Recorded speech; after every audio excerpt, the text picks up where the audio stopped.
Karibuni, asanteni kwa kuwa nami leo. I'm gonna give it a few minutes. That is some share butter, by the way. You have to equip yourself with some share butter. And I just learned recently, I mean, we knew this, but I wanted to confirm. We have, man, I have to get the name of the store, but her name is Mama Amina here in Newark on Halsey. Let me get the name of the store. Afro Ancient or something like that. Let me quickly get that name. African Ancient Formula, or yeah, African Ancient Formula. Let me see Mama Amina's. Amina. Yeah, Ancient Africa Formula is a store in Newark, New Jersey. You can get shea butter. You can get the clear one is the original, like it doesn't have anything in it. It's clear, like it's not clear, it's white. And then the yellow one has turmeric.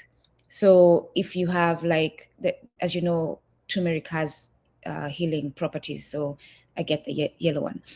And you can use it on your lips. Use it all over your body, shea butter. Yes, that's just me digressing because I was getting some moisturizer for my lips.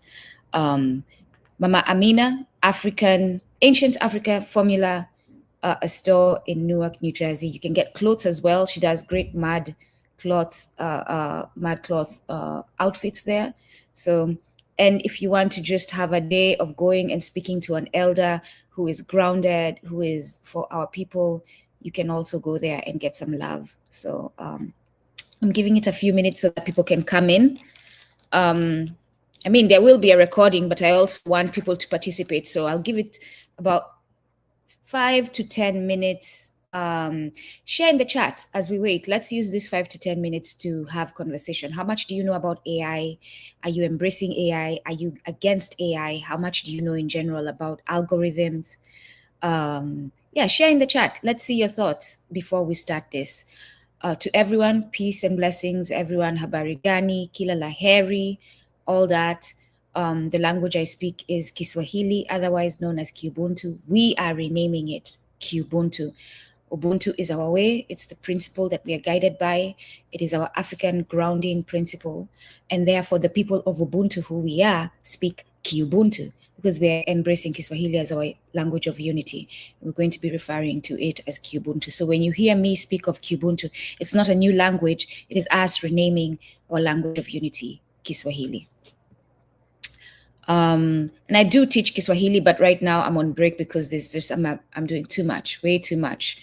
But if you're someone who wants to learn and reach out for thoughts, currently I have a student who I asked to stop paying for it. And the way we work is before we stopped regular, we were reading a book, and reading is a great way to learn language. I would have him read out loud. I would then read out loud, and I would correct the way he was reading, and that was recorded. And he got a chance to go and listen to those recordings and correct. And you could see improvement. But also, another thing we do is I recently sent him an article, a newspaper article, and he's supposed to read it and then, in his own words in English, give me a summary of what he has read. He's going to be using a dictionary. So to do a task like that, you don't really need to master the language. You just need to know how to use a dictionary and know the basics of pronunciation of Kubuntu. You don't even need to know the basics of pronunciation because you're reading. But to use the dictionary to see, but you need to know the rules, right? How is sentence structure in Swahili? Because sentence structure in Kubuntu, Kiswahili, is different from sentence structure in English, where the subject appears on the sentence is different from where the subject appears in English. And we can talk about that as far as culture goes, the importance of human and listen, everything, nothing is a coincidence. So yeah, when I do get back to actually committed teaching and language teaching of Kubuntu, I will let you all know. And if you're interested, you can take those classes. I try to make them affordable because I want them to be more accessible. So yes, I shared a few links, like I said to everyone, if you're just joining, I'm giving it a few minutes for people to come in so that we can have an interactive broadcast. How much do you know about AI? How much do you know about algorithm? Are you for it? Are you against it? Are you unsure about it? Right? I have links here. Like I said, I was fast inspired by the book written by Meredith Browsard. I encountered it through one of my courses I was taking last semester, Race, Crime, and the African American Experience. And the course focuses on surveillance, over surveillance, how technology is used to surveil us, and criminalization of Black people. And this is what we'll be talking about today. How technology is used to continue pushing. In fact, it's worse now because computers don't have minds. Computers do not include context. And in fact, they are unintelligent, just as the book says, artificial unintelligence. And without human control of computers, self-driving cars, she talks about that. It's a dangerous thing. People talking about, oh, I let go, I drive hands-free. No, because that computer does not have context, and it will not know that that's a human being or a tree. And they've been accidents to prove this. And she talks about them in the book. So we cannot rely 100%. There's no such thing as technology that is intelligent. And we as human beings who are intelligent should know that. It says a lot that we are actually out here believing that technology can be intelligent and that it's not programmed by intelligent human beings. And these white people have us fooled to believe that. I digress. All right, we have 3 more minutes and I will start. I guess as I wait to start, I can talk about the admin stuff as we wait to start. Yes, I never say this, but subscribe to the channel. Subscribe to the channel. It helps us reach more people. Subscribing is going to help me make an income out of this. The more you subscribe, 10,000 plus, I can generate a decent income. It would be nice to be able to make an income out of this and focus a larger percentage of my time to doing this work, reading. Like right now, I'm reading a book, My Country, Africa, by, it's an autobiography by Andrea Blouillon. She's Congolese. And in the book, like, I'm finding out stuff about Congo I didn't even know, like you think, anyway. So I'm reading it so that in June we can have her daughter, I believe, or her granddaughter come on and talk to us about it. Things like that. And it's a huge book. So you need time to read books. And it's not the only book I'm reading. And I'm in class reading books. And I am still trying to finish. I'm not trying. I am on my way to finish Urugu. And we're going to talk about Urugu in a minute. So subscribe to the channel and like and share this broadcast and other broadcasts when you watch them. Share your thoughts, commenting, having conversation in the recorded broadcasts also helps the channel grow and have more viewership. And again, we're talking algorithm today, so you'll understand how all that works. I'm not getting into details because I'm not a computer scientist. I'm not getting into details because I'm not a data analyst. So, but I will give you enough tools for you to go down the rabbit holes. For example, the resources that I just shared that you should use. When time permits me, my pod is called AIWHB, stands for Artificial Intelligence, Wise Human Beings. Mr. Savage, I want to hear your thoughts. And you know what? Maybe I should bring you towards, if you want to come up and chat, let me know. I can send you the link and you can come in the studio and let's chat after I finish the presentation. Oh, yeah. There's another brother who was saying he would like to be a part of the conversation. I wish he's busy. He's, I think, doing a broadcast as well this morning, a class on AI. It would have been nice to be able to bring him up in studio. But yeah, Mr. Savage, let me know. I'll send you the link. Just let me know in the chat. Just say, yes, I want to come up. And after I finish the presentation, and you got to remind me, because sometimes I have to keep my mind in a certain space so that I don't forget what I'm presenting. And therefore, I may forget something else like bringing you up in the studio. So remind me if you do say yes. It would be nice to hear your thoughts. And you can share yourself about your channel, your pod. If you value the information I'm bringing, the information this channel brings to you, contribute financially through our membership program. I think it starts at $3. We have some people, and I thank you to those who have joined as members. Thank you to those who contribute as members. I appreciate you. So, like I said, I believe the lowest amount is $3, which is very much appreciated. Listen, if a million of us give $1, that's $1 million. We don't understand the power of cooperative economics, and we don't need to push our wallet. We just need to give a little and ensure that others in the community are giving just a little on everything that we do, and we're going to be a power to reckon with. So, for example, if my 2,910 subscribers today, like if you gave $3 a month, that's 8,730. Nduku does not have to go to a 9 to 5. Nduku can focus on this. Nduku can continue bringing you guests. Nduku can continue reading books and talking to you all about what she's finding out. All right. Nduku can actually implement the things that she talks about here, that communal living. She can build those spaces. We can buy land. We're making it communal. We can all use that money to buy land and start building communal spaces for our people. Why do I ask, right? Why am I asking for financial support? Why am I asking you to subscribe? I ask because I need the financial support. That's the basic. It's good to have an income in this capitalist system. That's the basic reason, the number one reason, right? I ask because the information is valuable. The information we give you here is valuable. I ask because this is the work I'm doing to make a living, and my audience is who pays my salary. You're essentially my bosses, right? I ask because I want to inspire you all to move in a communal way, to show you how powerful it is if a multitude gives just a little, right? So that's also part of it. I want to show you that we can actually make a difference if we give just a little, but we move in a cooperative way. So I ask to inspire you as well. I see we are 10:13, so I'm going to get started. The reason I brought this is because I'm going to say today, unapologetically, that every Black person, every WanaUbuntu, every African must read Yurugu. Whether you believe you came from Africa or you came from the moon, you must read Yurugu. You must understand our enemy. You must. This book is going to make it so that when you read something like artificial unintelligence, you're not like, yo, what's wrong with these people? You understand what's wrong with these people because Mama Marimba Ani has told you what's wrong with these people. Okay? So, just saying.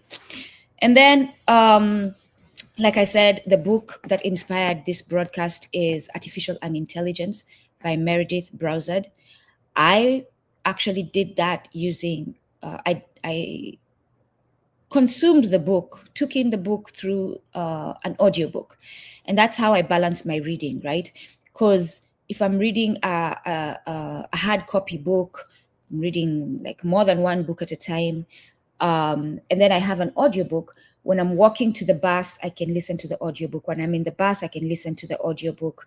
When I'm taking walks, working out, I can listen to the audiobook. So I'm actually consuming another book while I'm doing other activities. When I'm cooking, I'm listening. Last night I was cooking, listening, actually the night before, listening to the audiobook, So you get to consume a book while you're doing activities. So audiobooks I recommend in addition to your hard copy books.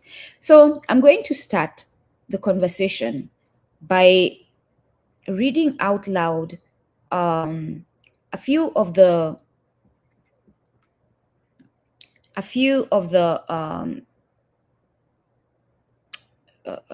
we call them snippets, paragraphs that I took out of the book, right? Because when I do audiobook too, you'll see me, I'm walking out, I'm listening to the audiobook, and then I'll stop. And then I'll be like, clip, and I'll either write my thoughts on what she said, or I'll write exactly what she's saying so that I can remember that part, because I can use it for a teaching moment like this. So she says regarding computers being artificially unintelligent, right? To be clear, excuse me, just wanted to center my energy. To be clear, it's the computer that's artificially unintelligent, not the person. The computer does not give a flying fig about what it does or what you do. It executes commands to the best of its abilities. Then it waits for the next command. It had no sentience, it has no sentience, and it has no soul. Sentience is the ability to have feelings, have context, and all that, like the human. Sentience is Utu, right? For those of you who are grounded in Ubuntu. So it has no sentience and it has no soul. People are always intelligent. However, smart and well-intentioned people act like techno-chauvinists when they are blind to the faults of computation decision-making, or they are excessively attached to the idea of using computers, to the point at which they want to use computers for everything, including things for which the computer is not better suited, including driving. Another part, say no, I have titled it. We can learn to make better decisions about the downstream effects of technology so that we don't cause unintentional harm inside complex social systems. And we can feel empowered to say no to technology when it's not necessary so that we can live better, more connected lives and enjoy the many ways tech can and does enhance our world. Translation ineffectiveness. And this is something I've said to my students when I teach Ubuntu. Do not rely on Google translations. And this is something I learned when I used to work as a translator. And I would have back and forths with fellow translators because I was also a quality reviewer, and I would mark their translation as wrong and explain to them why it's wrong based on the context, because Google doesn't know context. Google did not grow up in Kenya, in Tanzania, in Congo, speaking Kiswahili, understanding how people interact, knowing how one word, one phrase can be used in a certain context, but if used in another, it changes. Google doesn't know that. And in fact, Google doesn't know that because Google doesn't ask us to train their AI. And therefore, if you have white boys doing AI, yes, and I said white boys unapologetically doing AI, talking to you about translating Ubuntu, translating Kisomali, translating Kizulu, translating whatever African language you speak, it doesn't know. But also it's a computer that's programmed a certain way. Human beings grow, human beings expand, human beings change based on context and environment. Computers don't. Computers stay stagnant on programs unless that human being comes and changes the program. So, regarding translation ineffectiveness, words and word combinations are not understood by machines the way that humans understand them. Instead, statistical methods for speech recognition and machine translation rely on vast databases full of short word sequences or n-grams and probabilities. As I'm reading that, I'm thinking, Nduku, sometimes you may bore people with these like academic and very focused like broadcasts. And I'm like, oh, let me say something exciting for you all to stay on and not leave. Oh, stay on still. The thing I promised is coming up. I'm like, that's not who I am. That's not who I am. If you actually trust that what I said before, that the information I'm giving today is going to be beneficial, stay on whether you're bored or not to the end. I'm not going to be here be like, oh, the thing I promised is about to come. No. So anyway, regarding the unreasonable effectiveness, machines don't take into account any of the flukes that humans know happen in real life situations. Things that you don't expect that happen, and you adjust and you change and you move accordingly. Machines don't do that. They're programmed. If there's no programmer coming to change that program and make it understand what's about to happen, the machine is not going to behave accordingly. And the last quote from the book, fraudulent activity on internet. The internet is a magnificent invention, but it has also unleashed an unprecedented amount of fraud and a network of lies that moves so fast, the rule of law can hardly keep up. In that chapter, she gives an example of one of her colleagues. Man, she gives a couple of examples that I'm going to talk about.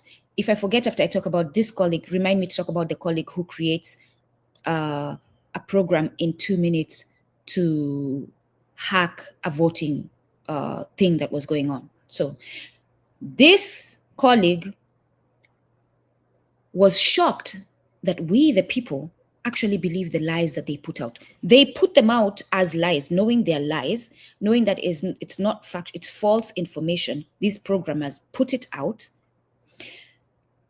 thinking that we will know that it is false. We're talking about the ones who are not malicious, right? Because there's different kinds of people. Just like in society, there's different kinds of people. There's different kinds of programmers. So when he realized that people were actually believing through the comments and everything of things that they post, he said to her, yo, why are these people believing false information? And she said, yo, yeah, this is the society we have. People are not, we don't have the intellectual, she didn't say this is me saying, discipline, and they don't have the intellectual commitment to truth to actually investigate what they're reading. They just regurgitate. They take, and they just spit out whatever they receive. And now, especially in the day of AI, I get so disappointed, and I need to have more grace with this. When people I know better send me something talking about how it seems true, and I'm looking at it, I'm like, this is AI. Clearly it's AI. How did this person not see that this is AI? I digress. And so she educates that young man about how society does not have the tools to move wisely as far as the internet is concerned. The other colleague, and before I mentioned about the other colleague, these are all like besides the point. We are about to start the actual broadcast. The actual information that made me do this is about to start in a few minutes. One of the chapters, before I talk about the other colleague, one of the chapters is solely dedicated on super PACs and campaign financing.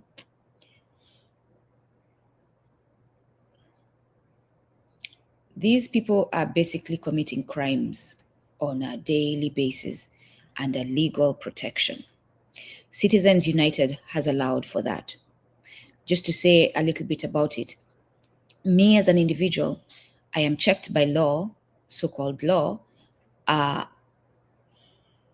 cannot contribute to a campaign to a certain extent. There's a limit, and I believe it's 20-something thousand, 26-something thousand. I cannot give a campaign more than that, me as an individual.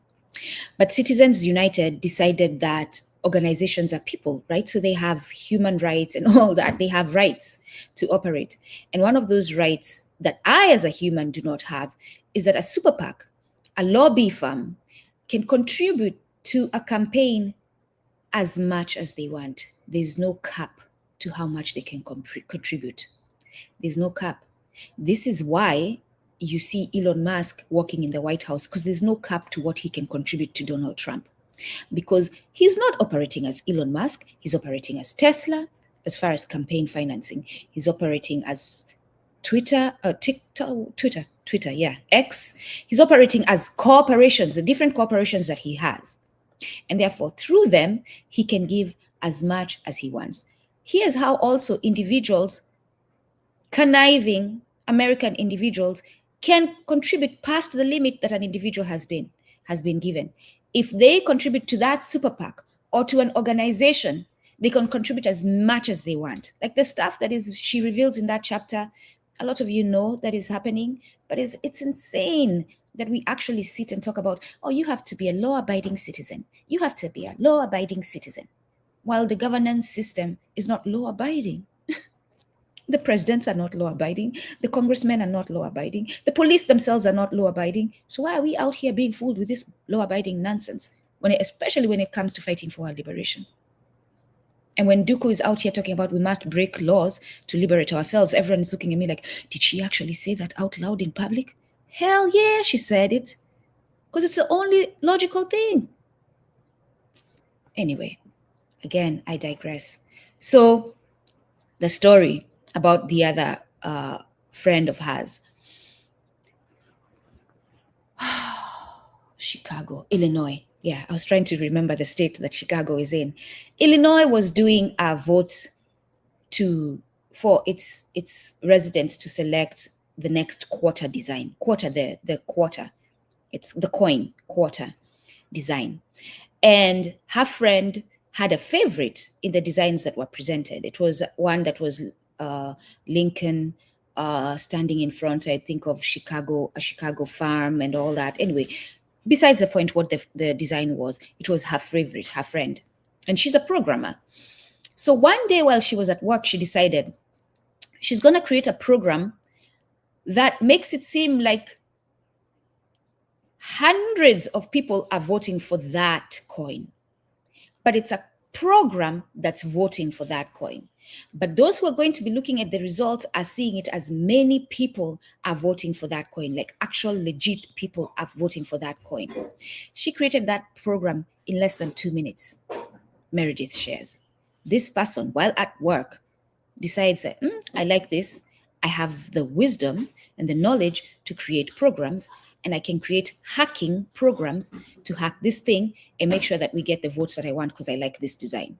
One person for the state of Illinois influenced a voting for that state on a coin that was going to be put out. One person. But those who are taking the data, those who are recording how that event went, were like, yo, there's many people who voted for this. Look at these. We have a lot of Illinois residents who like this coin. And so they end up also making decisions based on it. Who's going to get promoted? Who's going to get fired? Who's going to be given rewards, right? Based on that project that they had. All of it on false information, because these were people created by this program. It wasn't people, it was a program that was created to make it seem like many people were voting for that coin. This same technology has been used in elections. We're going to talk about it. All right, so let's start. So I was reading the book, and let me see if I can get the part that I was at that made me come to this. She's talking about the research. I'm not going to waste time doing that. She's talking about the research that Kleinberg, I shared Kleinberg in there, did, and Julia, an investigative journalist, did as well. And as I'm listening to that, I'm like, yo, let me go to ChatGPT. So I decide to go to ChatGPT. And I enter, this is the prompt I enter. Give me all the research results. So this broadcast is going to be me reading everything I did on ChatGPT, how I went down the rabbit hole on ChatGPT after listening to that part of the book. My first prompt, give me all the research results from ProPublica's. So see, I make a mistake there, but it doesn't matter. From ProPublica's, no, actually I don't make a mistake. Because I didn't want to limit it to Julia. Julia is the investigative journalist. I didn't want to limit it to Julia because I knew ProPublica, just from knowing and reading and hearing, had done more research on this field. So I wanted to tell me any other researcher outside of Julia who had done, any other investigative journalist working for ProPublica who had done the research. So I didn't limit it to names. So give me all the research results from ProPublica's and John Kleinberg's research on algorithms. Every single detail, even the research results that have been covered up. Be as transparent and give the results with integrity and equity in mind. That was my prompt. Hello, sis. Good to see you. We're just starting, actually, the meat of the broadcast, so you're not late. This is what ChatGPT gave me. The central public controversy around algorithmic bias in criminal justice began with ProPublica's 2016 investigation into the COMPAS, COMPAS, risk assessment system and the academic responses from researchers including John Kleinberg. What emerged was not a simple story of the algorithm is racist versus the algorithm is neutral, but a deeper conflict about what fairness means mathematically, socially, and politically. Hold on, y'all. I need to drink some water.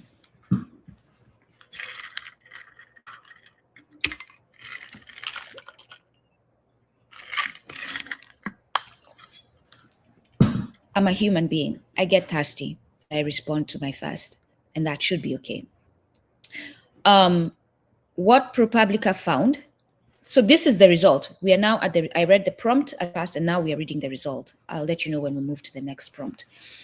What ProPublica found. In 2016, ProPublica analyzed more than 10,000 criminal defendants in Broward County who had been scored by the COMPAS algorithm. Their findings were explosive. Black defendants who did not reoffend were almost twice as likely as white defendants to be falsely labeled high risk. Black false positive rate, 45%. White false positive rate, 23% as far as high risk. So how wrong did the system get it? Under high risk, for Black people, it was 45%. For white people, it was 23%. White defendants who later did reoffend were more likely to be incorrectly labeled low risk. White false negative rate for the measure low risk, white false negative rate 48%. So they get it wrong that white people are low risk, 48%. They get it wrong that Black people are high risk, 45%. Do you see that? High risk for Black people, low risk for white people is a close percentage.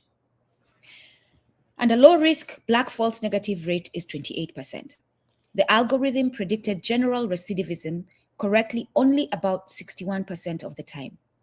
Violent recidivism prediction accuracy was far worse, about 20%.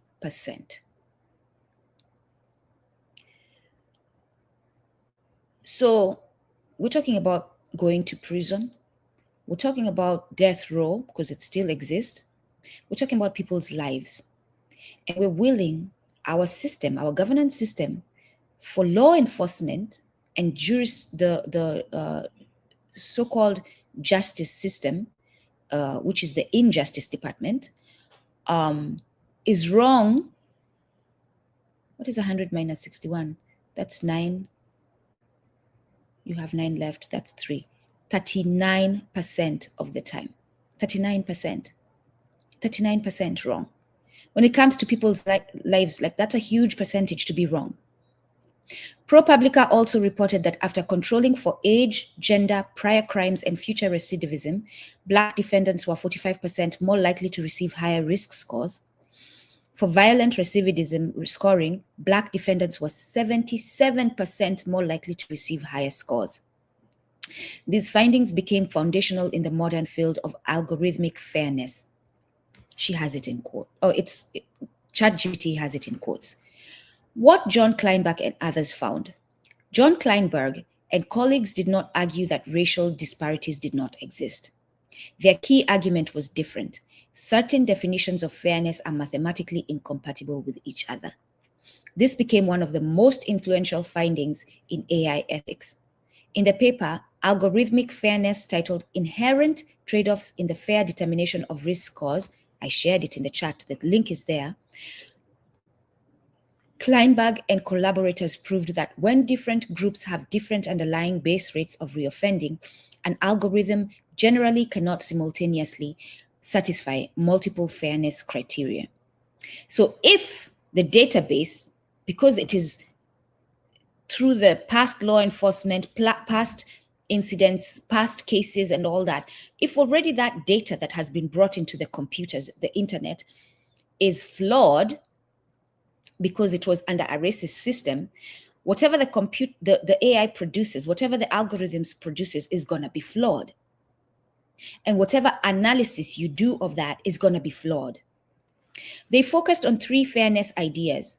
Calibration, number 1. A score of 7 to 10 should mean the same likelihood of reoffending for every racial group. Number 2, equal false positive rates. Groups should be incorrectly labeled high risk at the same rate. Number 3, equal false negative rates. Groups should be incorrectly labeled low risk at the same rate. Their result? Outside of rare special conditions, you cannot satisfy all 3 simultaneously. This became known informally as the fairness impossibility theorem. The fairness, I'm going to put that in the chat. The fairness, that way you can go do research. Today is about getting sparking your imagination and sparking your interest, so that what I share today leads you to go do more research, leads you to talk to your family, leads you to talk to your friends and start investigating this information.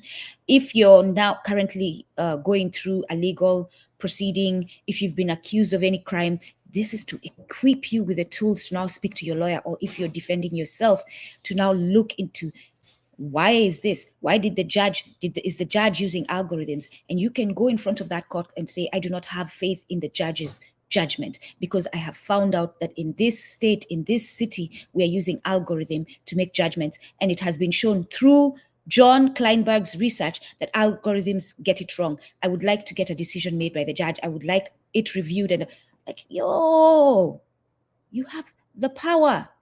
Use it. If I was under a case right now, because I know I've moved like this, you all think I'm all about just talking about it here in on broadcast, like full chest and everything. I've won a couple of cases because this is how I moved. One of the cases, I parked my car on a street where I used to live. And when I parked, I made sure that the signpost that said, do not park past here, was behind me with a good distance.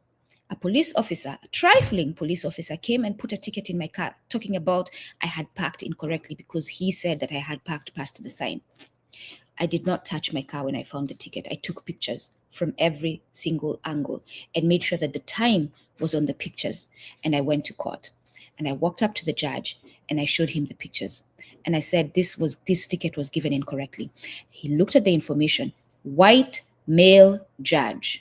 Didn't know me, didn't have any reason to favor me. Looked at all my records, told me to walk away. The case was cancelled. That's the first one I won. The second case I won, I sued my employer. And the way I did that, when I started having the issues with my employer, so I had been at that employment for 7 years. And 3 years before they let me go, in 2020, I started the employment in 2015.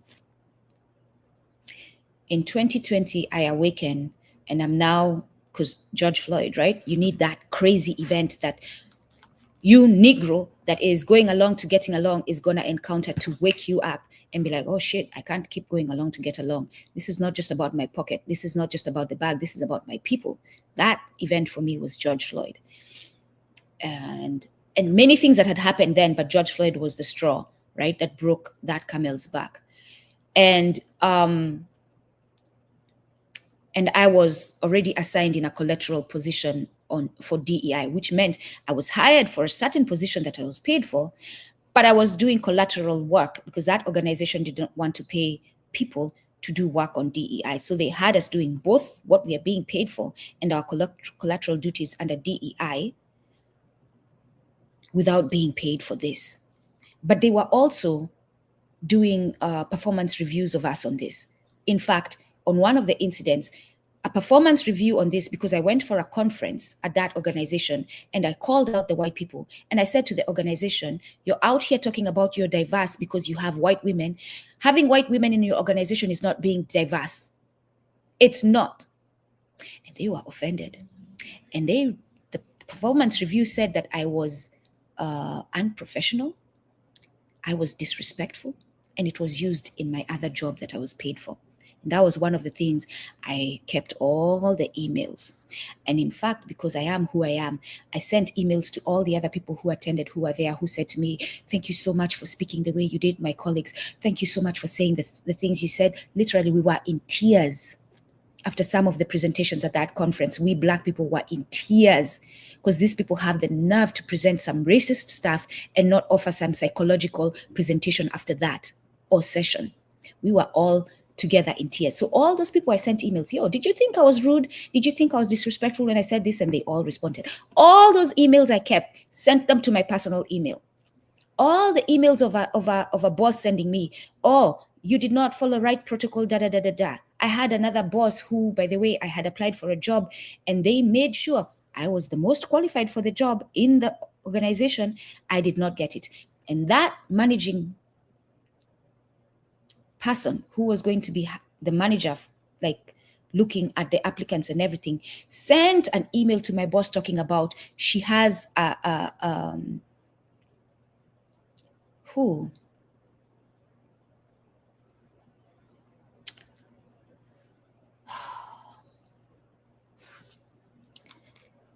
we had two systems at that organization, right? On one system, I had Angela Davis as my avatar.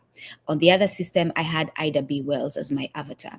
And so this woman says that I have a former FBI what do you call it, subject as my avatar. No, she didn't even say former. She said, I have an FBI subject as my avatar. So I'm called into the office. I'm asked, so this is what was said. So you see, this is the person who will be hiring me. She already has bias.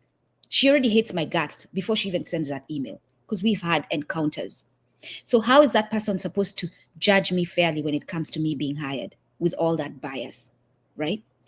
So I'm called in by the boss and I'm asked, what is this? We hear you. And I'm saying all this so that it all is related. Work with me, my people, right? Why do you have an FBI subject as your avatar? I said, I have Angela Davis. She was proven to not, she didn't commit a crime. The case was dismissed and everything.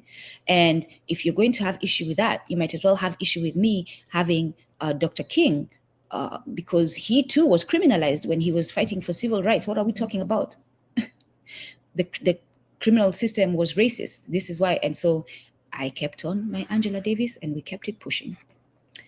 I'm saying that to say, people, you have to defend yourself. You have to speak up, no matter how dire the consequences seem, no matter how great the opponent you're facing seems. They're not great, they're just human. And if you use the right strategies, the right tactics, you can win. So don't lose faith. Just learn. You don't have the money to get a lawyer, go read the law. Analyze critically. Use this information. Use ChatGPT. If you want me to teach you how to put a program, send me an email, Kumbukeni1 at a prompt. Send me an email, kumbukeni1@gmail.com. You have a case you're going through right now. You need me to help you figure out how ChatGPT can get you answers on the law. Send me an email. I'll give you some prompts. You have to be Black, though. For the white people, I'm sorry. I'm sorry. I see your humanity, but I have limited resources and limited time. I'm focusing on my people now. We continue to the result. So, I didn't even finish. Sometimes I digress so much, I forget. So I was putting in fairness, impossibility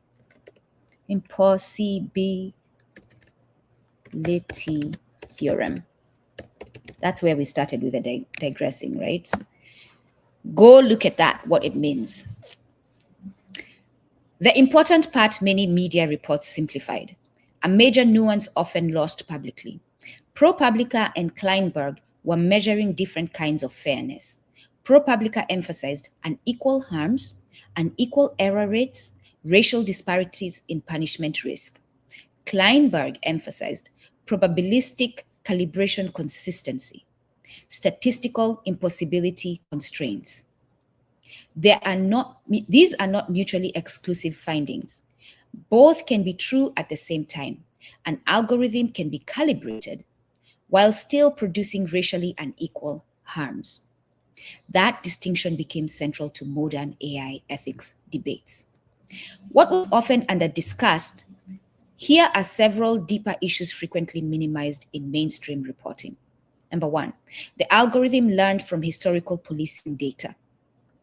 Algorithms do not emerge from nowhere.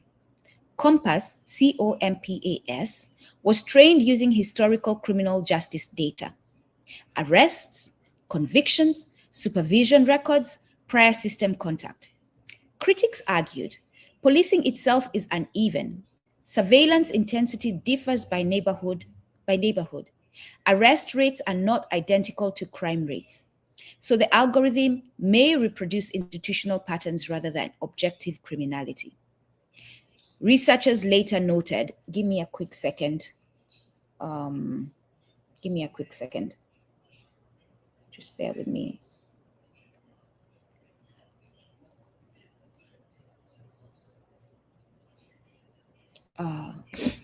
Critics argued, policing itself is uneven. Surveillance intensity differs by neighborhood. Arrest rates are not identical to crime rates. So the algorithm may reproduce institutional patterns rather than objective criminality. Researchers later noted, recidivism often means rearrest, not necessarily conviction or actual harm, especially when it comes to a system that is over-criminalizing Black people. So you're arrested, but then you're released, but they don't have the record of that release. It is just a record of you being arrested. And so therefore that data shows multiple arrests of Black people when we know they're being arrested by racist police, but then later released. Some of them just doing so for fun. And so that is a flawed database. This matters because communities with heavier policing generate more data. That's what I'm talking about. More data can create the appearance of greater risk, which then feeds future policing and sentencing decisions. This is sometimes described as a feedback loop. I'm going to put that in the chat as well. Feedback loop. For those who are listening to this as an audio, I'm sorry, I don't have today the capabilities. I'm limited to multitask in that way. Actually, let me see. Maybe I can. So that's the fairness. That's the feedback loop. Okay. And then I'll forget to bring it down, but I'll bring it down later. Feedback loop. And the fairness impossibility. Those who cannot see the chat is what I meant. The fairness impossibility theorem. At least you'll see the video there. All right. Now that we have included those people, our fellow brothers and sisters, this matters because communities with heavier policing generate more data. More data can create the appearance of greater risk, which then feeds future policing and sentencing decisions. This is sometimes described as a feedback loop. I put that in the chat. Compass was propriety, number 2. Compass was propriety. One of the biggest controversies, the exact internal weighting system was not publicly transparent. Defendants often could not inspect the algorithm. Like I said, you call out the judge and say, I want a review done on the algorithm that you used to make my judgment. Defendants could often not inspect the algorithm, challenge the methodology, understand how scores were produced. Critics argued this created due process problems. Due process is how the legal system, the process of your case, how it should go, whether it is just or unjust, whether it is due or not. Like just, unjust is the same way. Are they following the law, how they're supposed to proceed with the proceedings of your legal hearing, your case? Many scholars consider this one of the most troubling dimensions. I consider it one of the most troubling dimensions. Opaque systems influencing liberty decisions. Yo, if you're not angry, I don't know what's going on with you. Number 3, the system was barely better than simple human prediction. A later study by Julia, and I think ChatGPT gets this wrong, Julia Dressel and Haney Farid. I'm thinking this is Julia, the last name I forget, but you have, so when you get certain results from ChatGPT like that, you have to go and look up Julia Dressel and actually see that what ChatGPT is saying is true or not. So let's do that together, right? Julia Dressel and Haney Farid found that ordinary people with minimal information predicted recidivism nearly as accurate as Compass. And actually, I take that back because, so you click on that link, which is a Wired link, and I'll share it in the chat. I believe I shared it, an article, Wired. Towards the end, when I start like focusing on questions and stuff, I'll highlight the resources I shared on the screen.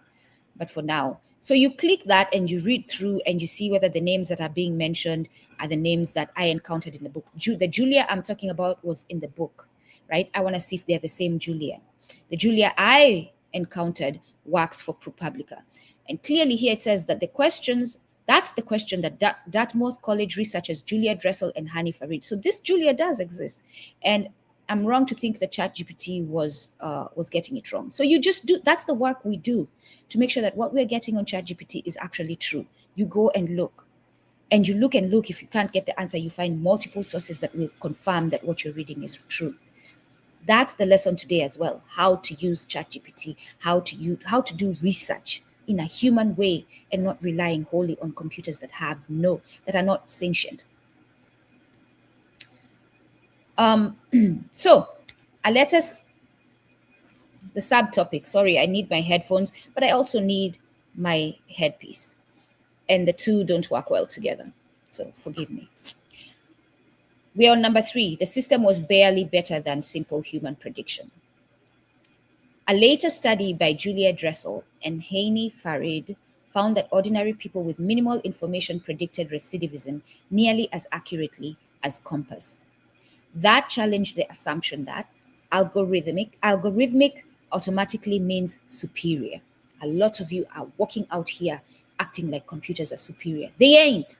Sorry, I had to increase the volume on that. Their work suggested age, prior convictions were doing much of the predictive work already. Number 4, ProPublica's data set was later criticized. Subsequent researchers argued that ProPublica made some dataset construction errors. That means that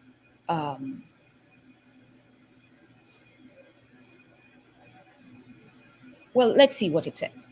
Let's see, it might explain it. One later reanalysis claimed ProPublica improperly handled 2-year cutoff windows, which may have inflated recidivism rates. However, even critics acknowledge that many racial disparity findings remain substantially present, especially differences in false positive and false negative rates. So the later critics did not fully overturn the broader fairness debate. And here's the catch of this. The people critiquing this data are also racist. Some knowingly and some not knowingly, subconsciously. A lot of them are also racist. So again, the importance of us being in all fields and building an African-centered education system, an African-centered everything. We cannot have white people determining how we're going to live and whether things are fair for us or not. We cannot. So the deeper structural question, one of the deepest unresolved issues is this. Can a system trained on unequal social conditions ever become neutral? Even if race variables are removed, explicit racial categories are hidden, other variables may still encode social inequality. And if you know about the American system. If you have not read The Color of Law, this is referring to The Color of Law and the many books like it. Other variables may still encode social inequality. So even if that data says Black people are not good, Black people are lazy, Black people are criminalized, and you take all that out, you still have other variables that you're not addressing that relate to race in the American system because of how the American system is structured. Zip code, income, employment history, family arrest history, educational access, housing instability. I'm going to say this to you all, and especially to my brothers and sisters. Let me expand this before I go back to the ChatGPT result. This is a moment to pause, especially to my brothers and sisters on the continent. And we're coming to you. You'll see how we're coming to you, because I said, this is a rabbit hole I went down. Nothing in the United States. I'm going to stay in the United States first.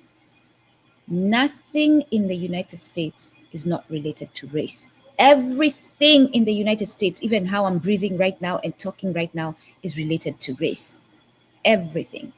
And I'm going to expand and say, nothing globally today is not related to race. Everything, economics, religion, everything, take it out of your mouth. It's related to race and racism and white superiority. So the false notion of white superiority, because white people ain't superior. And just hang out with them for a day. You'll see how unsuperior they are. You will. You might even find out they are mediocre. You might even find out that you're more superior to them in certain areas. Most definitely in your skin. They will burn as hell under the sun. You'll be standing there shining and smiling. Oh, such a lovely day. I go back to the results. So other variables may still encode social inequality, zip code, income, employment history, family arrest history, educational access, housing instability. Researchers often call these proxy variables. I'm going to put that in the chat. Go down that rabbit hole. Proxy variables. Look up what that is. And if proxy variables can be applied in different contexts, to be specific to this, you enter in your Google search proxy variables and algorithm or algorithmic failures or flaws.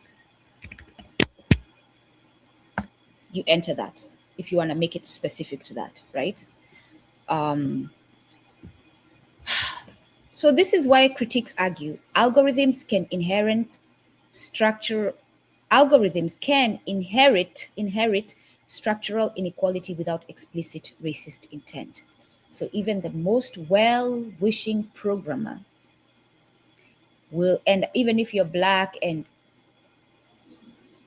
now it's different if you're black and Nduku or moving like Nduku or all our elders who came before and influenced Nduku. If you're black and moving that way, you might program that computer differently. Because as you can see, I prompt my ChatGPT differently and it moves accordingly. So if I was programming, I would most definitely program it and say, it is known that American history and American law is inherently racist. I would definitely let my computer know that, my program know that.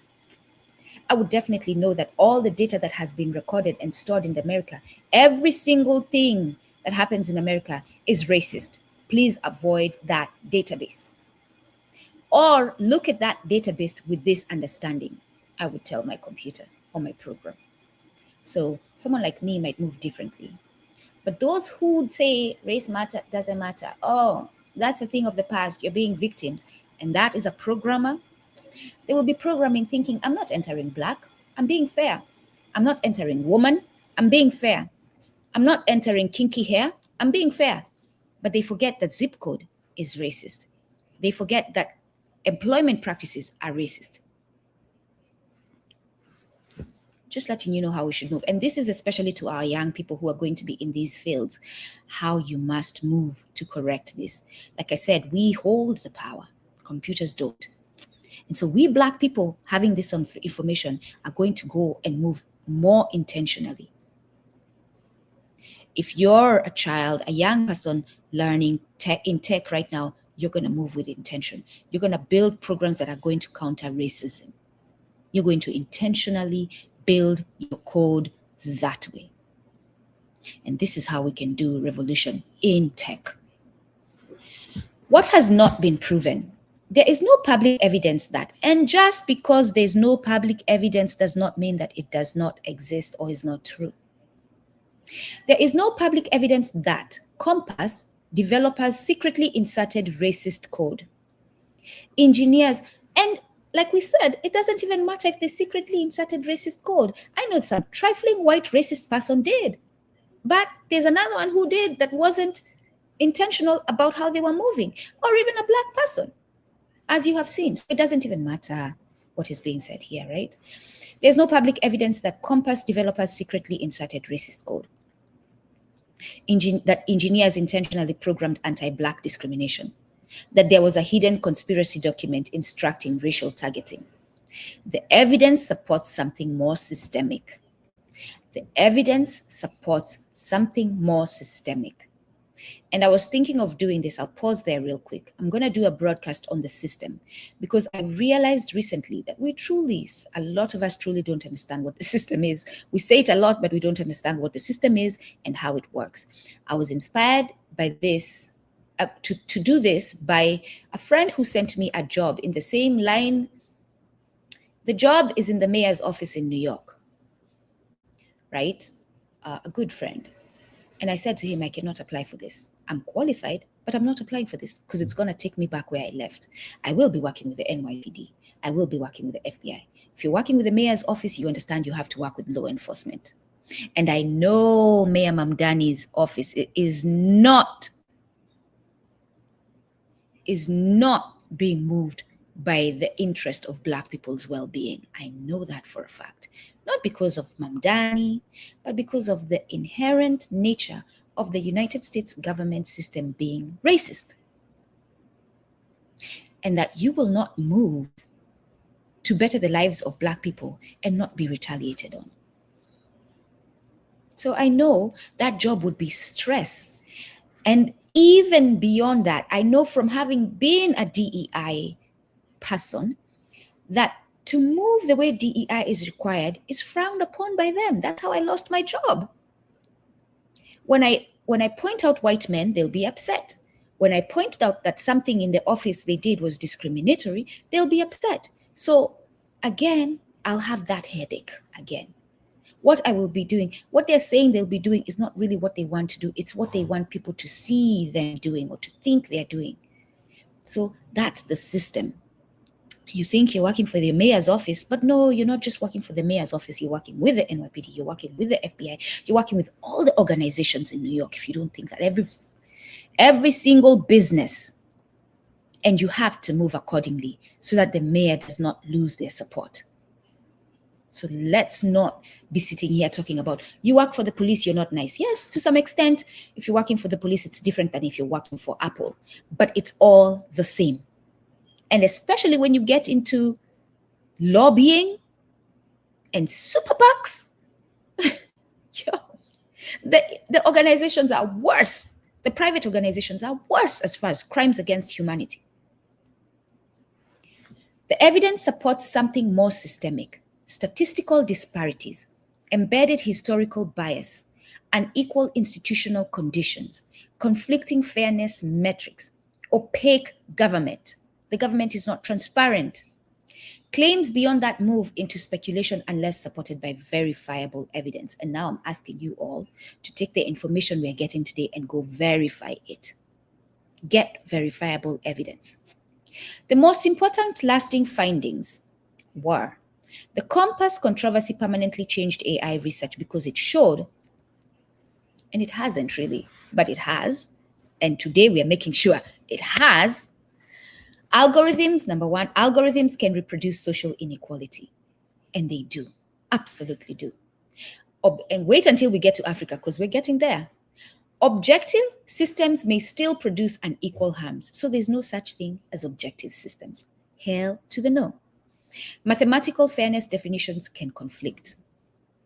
The math is not mathing when it comes to tech that's racist. And all tech is racist because it's built under racist history. It's built by racist people. Transparency and accountability matter. Historical data itself may be biased, is biased. Predictive systems can reinforce institutional feedback loops. Accuracy alone is not enough to define justice. The debate reshaped criminal justice AI, and yes, they're using AI for criminal justice. Go look into that. Hiring algorithms, and yes, they're using algorithms for hiring, and we'll get into that. Loan approvals, healthcare risk systems, predictive policing, facial recognition research, generative AI governance. Today, much of the field of algorithmic fairness exists because of these debates. My friend and I have been laughing. We're both applying for jobs. We've been laughing. We started saying, oh, the unfortunate emails, because those are the responses. You're out here wondering, why am I not getting a job? I'm qualified. I keep applying. Why am I not getting a job? We will learn why today.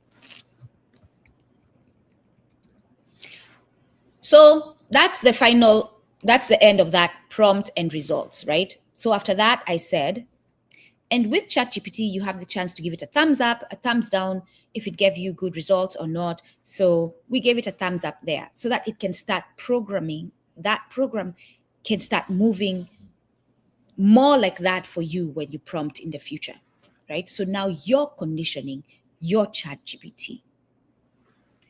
So I went to the next, I had read that. I said, okay, let me ask another prompt. I said, this is a prompt. Show me all the research results available on how algorithms, and by the way, I'll say this, if you want, and this is only for WanaUbuntu, and I have ways of finding out if you're WanaUbuntu. And for those who are WanaUbuntu, when I use those ways, be patient with me because I have to know if I'm actually talking to a WanaUbuntu, an African, a Black person. So when I vet you, when I ask you questions, be patient with me. But if you're a WanaUbuntu and you want these results, you want me to give them to you, like I'll put them on a Word document and send them to you, reach out to me at Kumbukeni1@gmail.com. I will send them to you. Send me your email, like send me an email with the email you want me to send it to you. I'll send it to you so that you can have record of this. And you have to remind me because I have a lot going on, right? This is a prompt. Show me all the research results available on how algorithms are used in employment and what their effect is. Using the same guidelines above, remember I told it above to move a certain way, and find if anyone has used the above research results to back up their research as far as employment practices go. That's my prompt. It came back and said, ChatGPT, research on algorithmic hiring and employment screening has exploded over the last decade because employers increasingly use AI and automated systems to filter resumes, rank candidates, analyze video interviews, assess personality traits, predict job fit, estimate retention risk, automate rejection decisions. The findings from these studies parallel many of the concerns raised in the ProPublica Compass investigation. Historical bias embedded into data, unequal error rates, opacity, as in opaque, proxy discrimination, mathematically conflicting fairness definitions, institutional feedback loops. And yes, many employment researchers explicitly referenced or built upon the algorithmic fairness work associated with John Kleinberg, Solon Barocas, ProPublica era fairness debates, and the broader AI ethics movements. John Kleinberg is already shared above. This is another person that go look them up. They mentioned who has done research on this. All right. And then you can look this up if you want to go see if they have records of these debates. Fairness debates. Right. The core employment research findings. Number one, algorithms often reproduce existing workplace inequality. One of the strongest recurring findings, hiring algorithms frequently learn from past hiring behavior.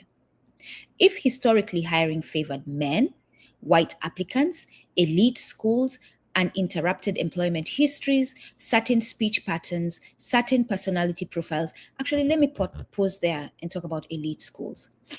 One of the things I was holding my employer back then accountable as far as DEI was we had looked, because that's who we are. Like when we decide we're doing something, if Nduku is involved, it's going to be done, right? As long as I have the resources, it's going to get done.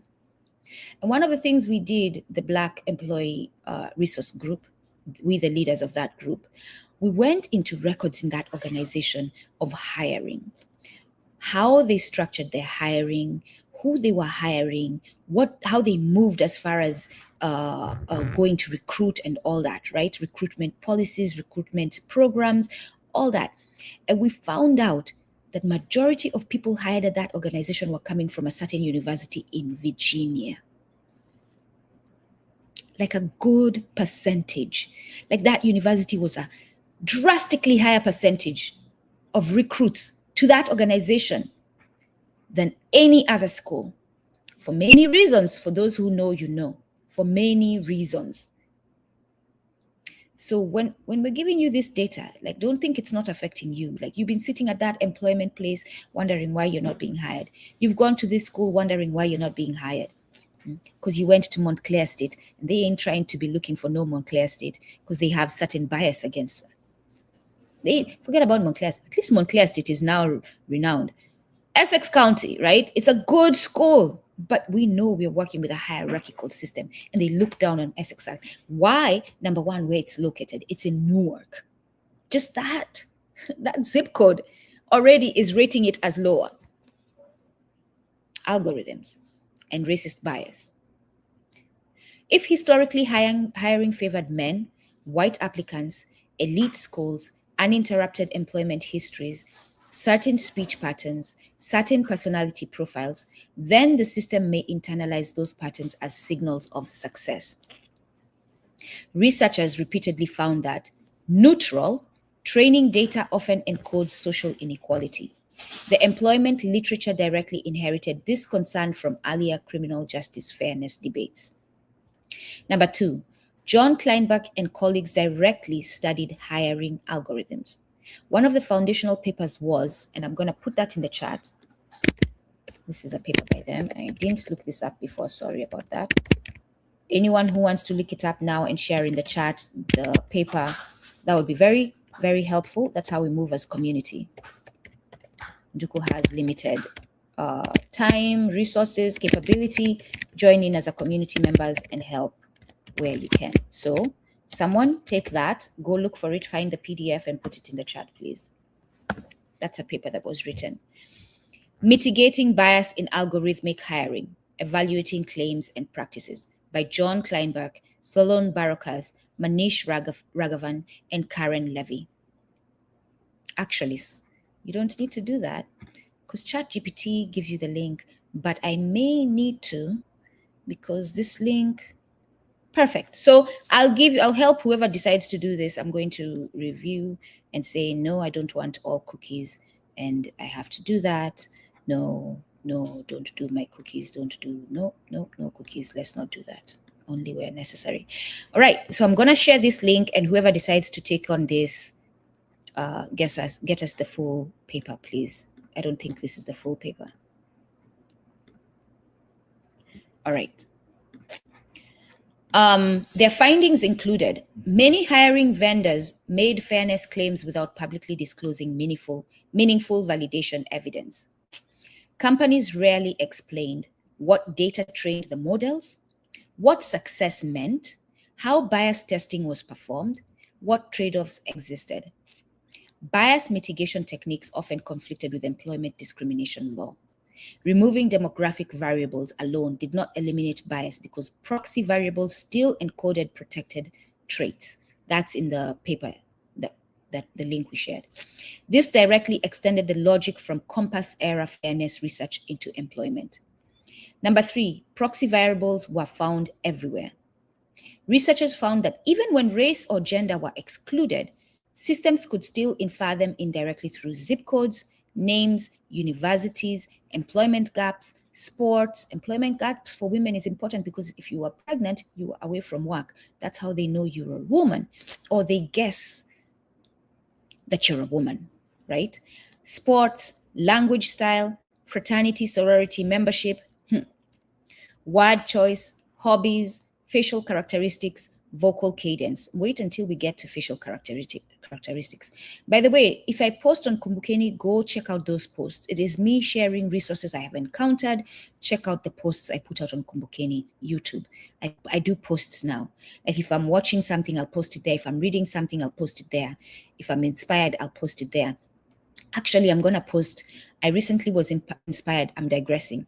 I recently was inspired by watching a sister in Uganda. I'm trying to bring her on about a farm she's running, their farm there. Amazing, amazing work. So I'm going to share that as a post and also bring her on to have a deeper conversation on Kumbukeni. Researchers found that even when race or gender were excluded, systems could still infer them indirectly through zip codes, names, universities, employment gaps, sports, language style, fraternity sorority membership, word choice, hobbies, facial characteristics, vocal cadence. And I just remembered something.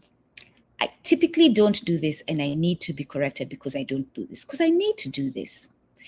If you think what I'm sharing today is valuable, send your thank you, your appreciation in the form of money that I can use to buy groceries, to pay bills, to do whatever I need financially. That is my Cash App. Please go ahead and do that if you can. You're not obligated. Do not feel bad if you cannot.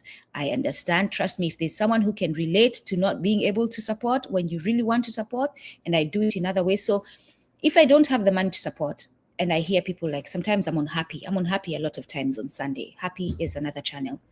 I will share that in the chat. Happy, go look it up on YouTube. They're great. And I'll share something from them, so you'll find it on one of my posts on Kumbukeni. But they'll be talking about this, right? They are very good about asking the community to support financially with the work they're doing.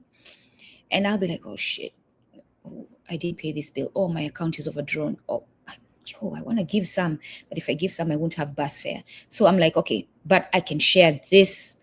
I can subscribe, I can like, and I can share this video with many other people. And that's how I'm going to support them, because that request they make might land on someone who has the money to give, and they might give even more that it will cover me as well. So even when you don't have money, that sharing, that liking, that supporting, that commenting, all of it is valuable. All of it can be translated now in this economy into dollars. So do not undervalue yourself and what you can do to support. This became one of the biggest findings in employment AI research. Example, Researchers studying 709,000 resumes found significant amounts of gender information embedded throughout resumes, even after explicit gender markers were removed. Certain names are feminine. Certain names are feminine. Which man is called Mary? Which man is called Anne? So that computer knows that Anne is a woman's name. It has been programmed to know that because that's what data says. Data that has been input into computer systems, into databases by human beings, intelligent human beings. Again, computers are not intelligent. Programs are not intelligent. Software is not intelligent. Human beings that program and code these things are intelligent, and they transfer their intelligence into them. The computers don't take it on. They just move as they should, or as they've been programmed to. So 709 resumes found significant amounts of gender information embedded throughout resumes, even after explicit gender markers were removed. This mirrors the compass debate. Removing race does not necessarily remove racialized patterns. Number 4, resume screening systems produce high false negatives. Many qualified candidates are filtered out before humans ever review applications. Recent research described this as algorithmic friction. I'm putting that in the chat. Go look it up.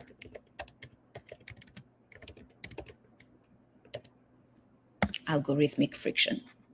Researchers found keyword-based systems reject qualified candidates because wording differs from expected patterns.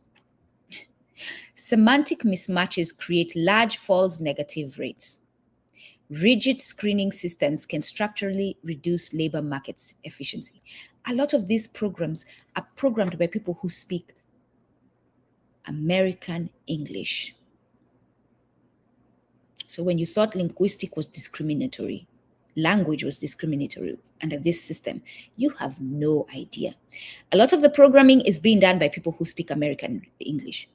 If they've programmed resume detection to detect certain ways of structuring that sentence, they're not thinking that you're a Swahili speaker who's used to having a different structure in Ubuntu and you may speak different. They don't even give two shits about your culture or that you don't belong to the American system. But Americans, especially Americans, move as if everyone in the world should move as an American. That's how they move. They expect us all to understand that this is the English we speak, this is how we write sentences, and you do not move any other way than the American way. And those are the people programming these databases. Those are the people programming this software that's going to end up looking into resumes and detecting whether the way you wrote a sentence, the way you wrote your description was right or wrong. And you out here with your Nduku mind, thinking in your Kubuntu way, writing all kinds of African ways, and this system is built to detect American English. Your resume is getting dumped. That's what that's saying. This means candidates may be rejected not because they lack qualifications, but because their resume language does not match algorithmic expectations. That is a huge unfairness or huge fairness gap. Huge. Like discrimination is put to shame. The word discrimination, when you understand how we're moving right now in society, is like this, like embarrassed to even show its face when it hears this sentence. Community experiences reported on Reddit. Yes, on Reddit. You know what Reddit is. When you're told that that's what it has done, move wisely. Understand what tool you're working with. Community experiences reported on Reddit align strongly with these findings. The good thing about that is you'll be reading people's personal experiences with hiring. People who decided they didn't get a job. They went and did this research. Oh, shit. Hold on. I fudged over there.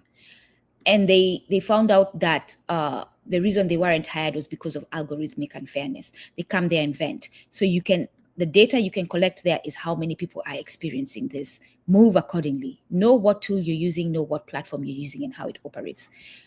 Okay? So that's the Reddit source. Number 5, video interview AI became extremely controversial because you all remember since COVID, we started moving. You're being interviewed through video, right? So several companies developed systems claiming to analyze facial expressions, tone of voice, eye movement, speech rhythm, emotional affect, enthusiasm, trustworthiness. So you're sitting here. I'm telling you that the reason you weren't hired is algorithm. You're like, Nduku, but they called me for an interview. I had a video interview. I'm like, oh, okay.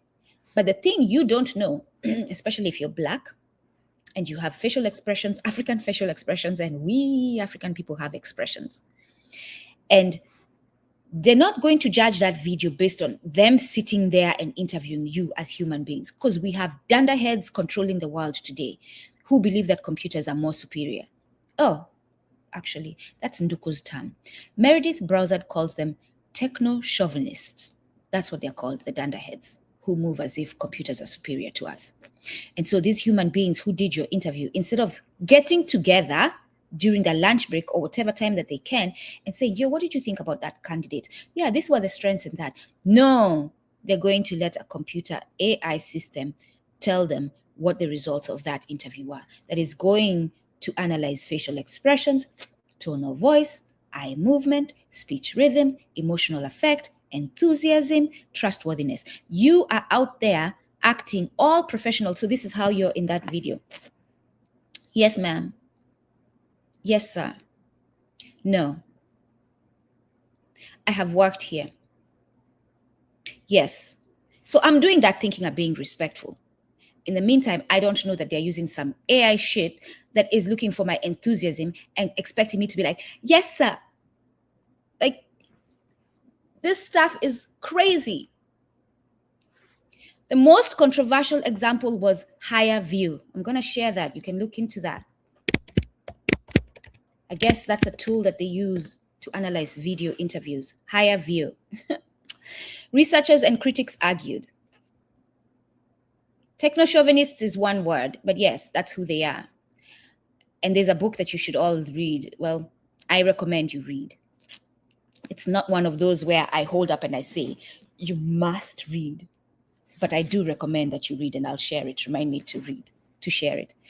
Researchers and critics argued facial expression analysis lacked strong scientific validity.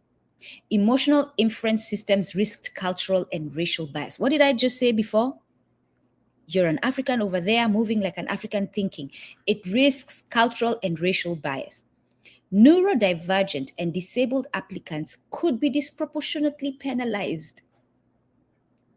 If your eye twitches, that damn computer was not programmed to understand that you're a human being whose eye could twitch.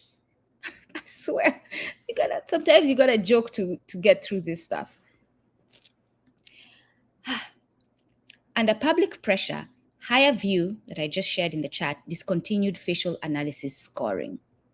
But you know that's not where they're going to stop. They're going to find some other thing that is flawed. Number 6, some systems penalized non-traditional life paths. Research and litigation increasingly suggest that automated systems may disadvantage older applicants, people with employment gaps, women, disabled applicants, career changers, applicants from non-elite institutions, formerly incarcerated individuals, caregivers, people with non-linear career histories. This reminds me, by the way, there's a video. I will share it if you haven't encountered it.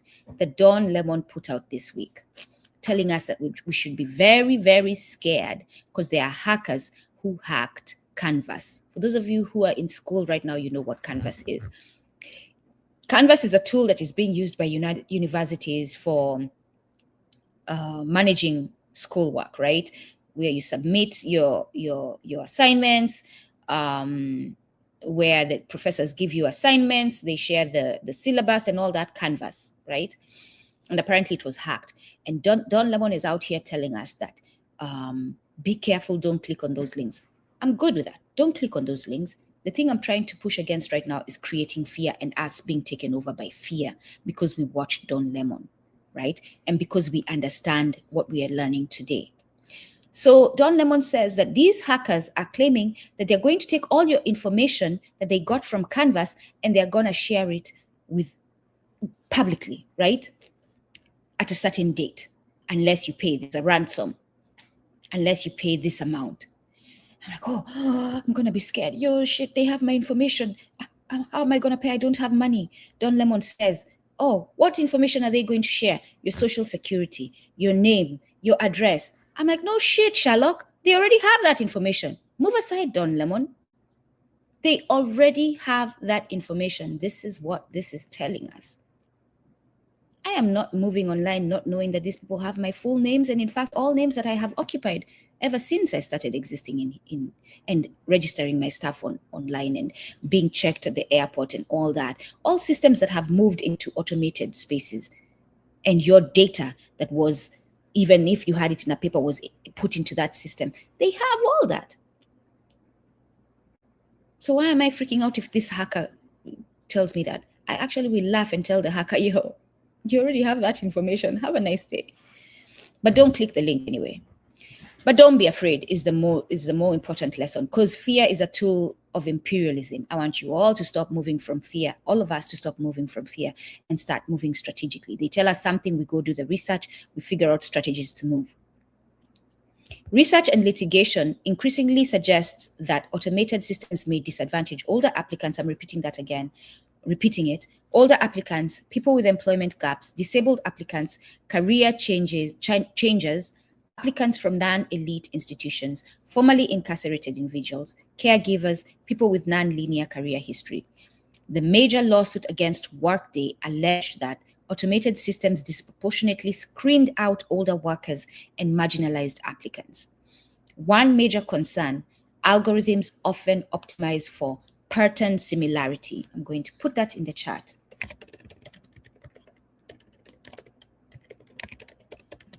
To previously successful employees. So think about this, y'all. The American system has been racist. And once upon a time, it was only employing white men. And then it brought in black men. And then it brought in white women. And then it brought in black women.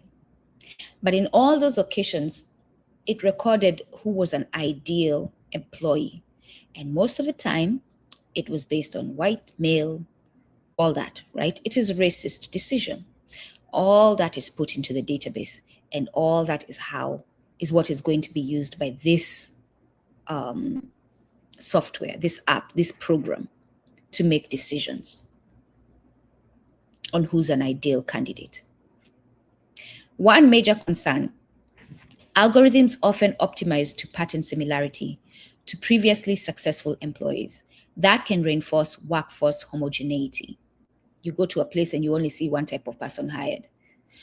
Fairness definitions, number 7, fairness definitions clash in employment too. The same fairness impossibility logic associated with Kleinberg's work reappeared in hiring. Researchers found tensions between equal outcomes, predictive accuracy, calibration, demographic parity, legal compliance, organizational efficiency. Some systems increased demographic diversity in early screening but failed to improve final hiring outcomes because human managers later reproduced old preferences. That study found when algorithmic preferences closely resembled hiring managers' preferences, diversity gains weakened substantially. So not only are the computers racist, but human beings are still racist, and we still need to do the work on that area. Number 8, large language models introduced new bias problems. Newer research found that modern AI systems can infer race and gender from contextual clues. You say, yo, man, that's a black person. That computer has been taught to know that that's a black person. I'm chilling. Oh, that's a black person. New research found that modern AI systems can infer race and gender from contextual clues, may systematically favor or disadvantage at demographic groups. AI systems may rationalize biased decisions without explicitly mentioning demographics. Some studies found, actually, that's a New York Post. I'm going to share that link, copy, paste article. Read it, knowing who New York Post is, and go down the rabbit hole. Don't take it as Bible. So some studies found Black male applicants were disproportionately disadvantaged. Women sometimes received systematically different scoring patterns. Anti-bias prompts alone did not reliably solve disparities. Researchers also discovered AI systems sometimes preferred resumes generated by AI systems similar to themselves. So think about this. You've been out here being told, oh, don't have ChatGPT build your resume. Oh no, shit. The AI system that's going to be hiring you is built to be biased and take your AI generated resume. So you have a better chance if you go and say, AI, ChatGPT create me a resume. Copy paste. Imagine that. We out here being like, oh, I can't copy paste. Let me reproduce it. Let me enter my own wording. Oh, now you've lost that job. For real, this is laughable. It's so ridiculous, it's laughable.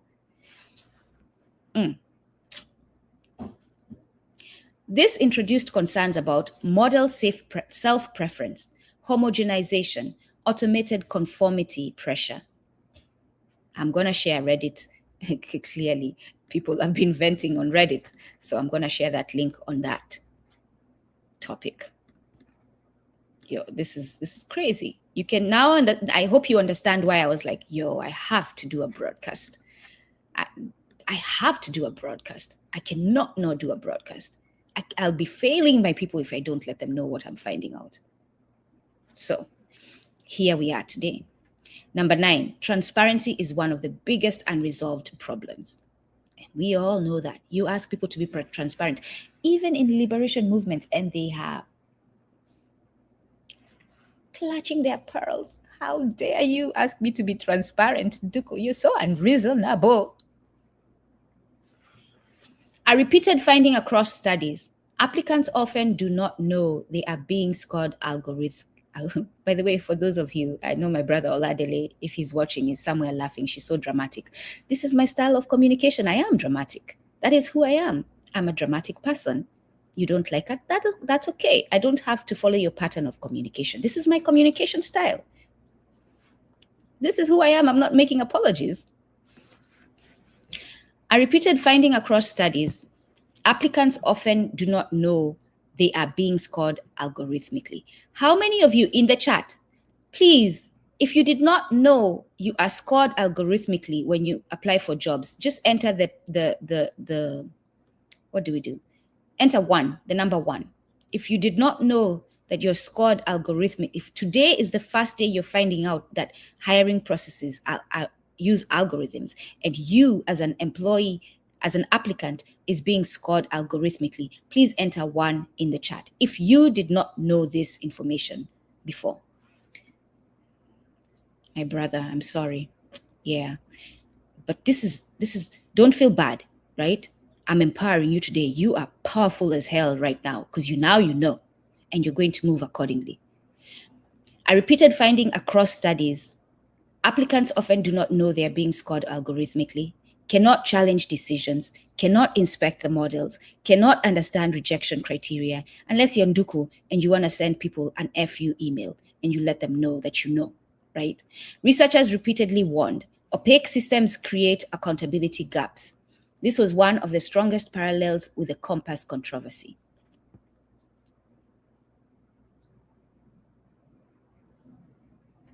I think I shared this link. Actually, let me see. It's a resource being given. Yeah, this is the one I shared and said, someone go get the paper. Let me just see if I can get the PDF and just share it because no one has shared it since I asked. Yeah, I did get the PDF. Because if I'm going to be going beyond an hour, I might as well just pause and do this. The title of the paper is Mitigating Bias. And by the way, my advice to you all, when you're doing research, when you're getting online stuff, save it. If you have the money to buy hardware that you can download it onto that's not connected to the internet, do that, because any day they could decide to build a program that corrupts the internet and takes away everything on your computer. Like I told you, there's a woman who actually sat in her office and under 2 minutes created a program that sabotaged an Illinois nation, like whole statewide voting event. So do not trust the internet at all. If you want to have something forever, save it elsewhere, somewhere where it cannot be deleted. So this is the paper. Mitigate. And every time I tell you all, the way to liberate ourselves is to go back to old ways. You think that Nduku, we can't go back to old ways, right? We must, and I'll address this. We must go back to old ways. We must. It is the only way we're going to save humanity. Like literally, we must. That is the superior way of thinking. That is the advanced way of thinking. That is the progressive way of thinking, to go back to old ways. Yeah, logic is not logicking, but it is logicking today. Mitigating bias in algorithmic hiring, evaluating claims and practices. That's a paper. Look it up. Go read. I am giving you homework today. Yes, I am giving you homework today. Go read. Go read. Go read. Go read. If you're serious about liberation, go read. You didn't even have to go look for this. I looked for it for you. So I've done half the work for you. Go read.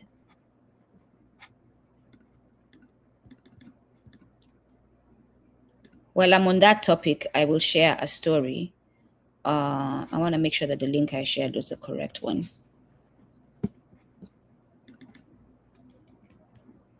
No, it doesn't appear to be. Let me see.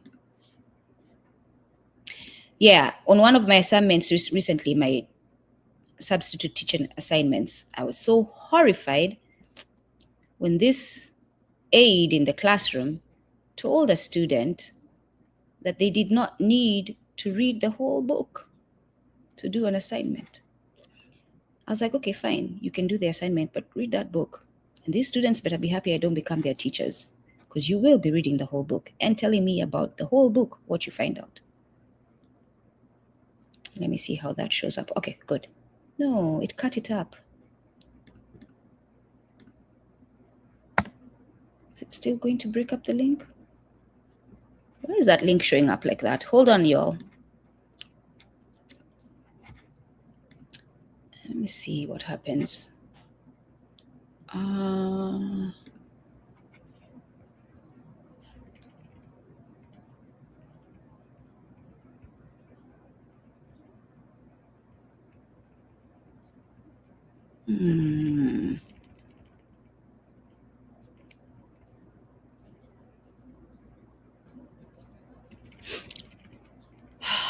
Sorry, y'all. Let me just create a folder to record, to store this, and we'll call it algorithm.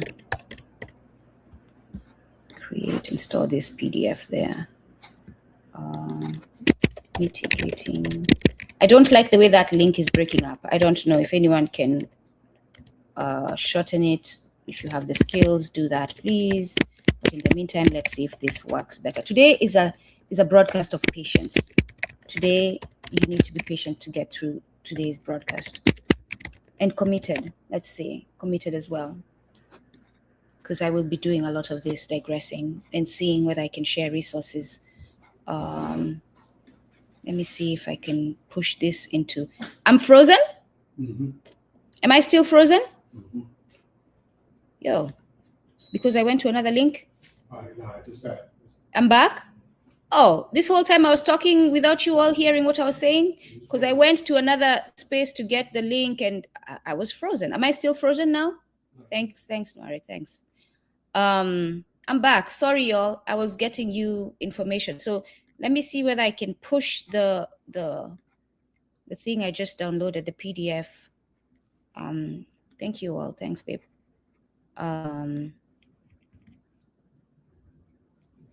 MKP, no, I don't want to share stuff that I'm not supposed to be sharing.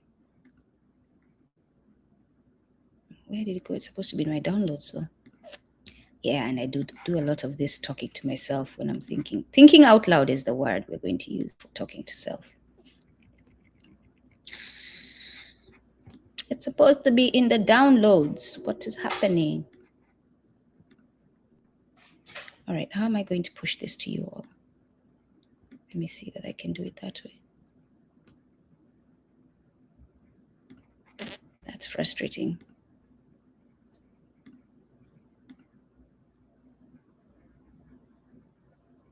Oh, shit. Oh. my mistake. I put it in another folder. Let's get that and share it with you all so that you can have that paper.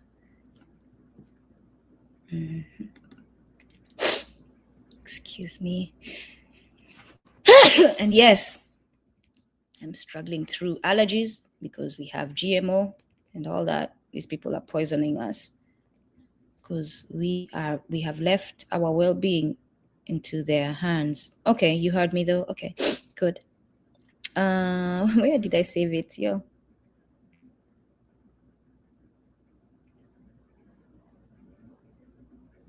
We just created. So see, this is frustrating when, there we go, found it. Now let me see whether I can push it into the comments. If not, I'll just upload it and see what I can do. Oh shit. Oh, excuse my language.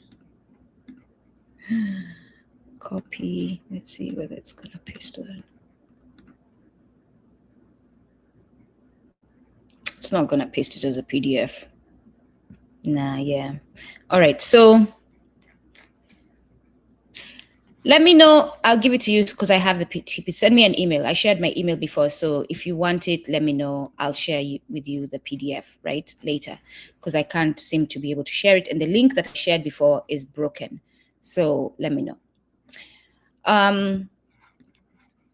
The research, number 10, the research community split. Yeah, you're going to have to be patient because we go all the way into, I prompted to see how it affects African people, disinformation, all that, all the way down. I really went down this rabbit hole. Number 10, the research community split into multiple camps. Like let me not center my issues right now. I was about to say, I'm hungry. I'm out here being like, but let's focus the work. Number 10, the research community split into multiple camps. The field is not unified. The field that's supposed to be working together to fix these problems is not unified. As is all things human being. Like, why are we surprised, right? Camp number 1, algorithms can reduce human bias. These are the techno-chauvinists. Some researchers argue carefully designed systems can improve consistency. Structured evaluation reduces arbitrary human prejudice. Hold on, y'all. I'm gonna have to change something. Hold on. Bear with me. I have to do this. Sorry. I don't mean to, but I need to be comfortable. That was not comfortable. All right. Now that we are more comfortable. Algorithms can reduce human bias. Some researchers argue carefully designed systems can improve consistency. Structured evaluation reduces arbitrary human prejudice. Exploratory hiring models can improve diversity. And I'm sure they argued with all their might. And I'm going to share these Camp 1's link to the information that they put out there, right? That's Camp 1, or Camp, if you're speaking like an American, Camp 1. Camp 2, algorithms reproduce institutional inequality. Others argue systems inherent historical discrimination. Fairness metrics are insufficient. Labor inequalities become mathematically encoded. Efficiency optimization can conflict with justice. Camp number 3, the entire premise is flawed. Camp number 3 for my African people who have taken on this language. Some scholars argue predicting employee quality itself may reflect organizational ideology. Hiring metrics often encode cultural conformity. Workplace success measures may reflect power structures more than objective merit. What has been under-discussed publicly? Several issues have often received less mainstream attention. A, employment algorithms can shape labor markets at scale. Unlike a single biased manager, one hiring algorithm can affect millions of applicants simultaneously. This creates systemic filtering effects, large-scale exclusion patterns, labor market stratifications. Wait until we get to Africa. You'll get the information today. B, AI hiring can create self-reinforcing economic cycles. Example, disadvantaged groups receive fewer opportunities. Reduced employment history becomes future risk signals. Future algorithms treat reduced experience as evidence of lower suitability. This creates recursive inequality loops. C. Human oversight is often much weaker than advertised. Many companies publicly claim humans remain in the loop, but research and reporting suggest recruiters often heavily rely on automated rankings. Large applicant pools incentivize deference to algorithmic screening. Practical review of rejected applicants may never occur. I'm going to share another Reddit link. It appears. This one is titled, Many Studies Are Finding That AI Tools Most Employers Use to Screen Applicants Are Auto-Rejecting Qualified Applicants. Help investigators bring justice to everyone affected by AI's widespread screw-ups. If this is asking for you to sign up for some research, move wisely, my people. Move wisely. Move wisely. You don't have to sign up. I don't care how much money it's being used. Move wisely. You know the history. If you don't know, start watching from the first day of Kumbukeni to now. You will find one broadcast that tells you the history. Move wisely. But go look at that. What has not been proven? There is no verified evidence that all hiring algorithms are intentionally discriminatory. No verified. But keep in mind who verifies. Keep in mind and what their interests are. And remember, we're in a capitalist society that lives on maximum profit and avoiding all loss. And part of that loss is being transparent and revealing the truth about something that they want to push for profit when they know if they let us know what actually happens, we will not buy into it. So they will not verify if that's the risk. So keep that in mind. There is no verified evidence that all hiring algorithms are intentionally discriminatory. Every AI hiring vendor knowingly designs racist systems. There is a centralized conspiracy coordinating employment exclusion. There is the American governance system. I'm sorry, that's me just throwing some shade. The stronger evidence supports systemic bias reproduction. So listen to that, because sometimes like English be Englishing and deceiving. One of our guests said English is a deceptive language, and it is. This is legit information AI is giving us. But it shows you, and this happens if you've worked with white people, you have experienced this. And our Black people are doing this now. It's actually very frustrating.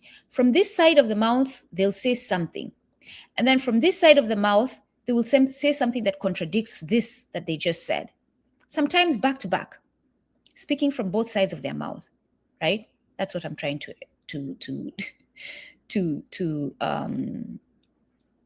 symbolize. The ChatGPT just told us, not because ChatGPT is flawed, but because this is how this society moves. This is how the English language moves. This is how these people move. This is the moral standards of these people. There's no verified evidence that every AI hiring vendor knowingly designs racist systems. Knowingly, right?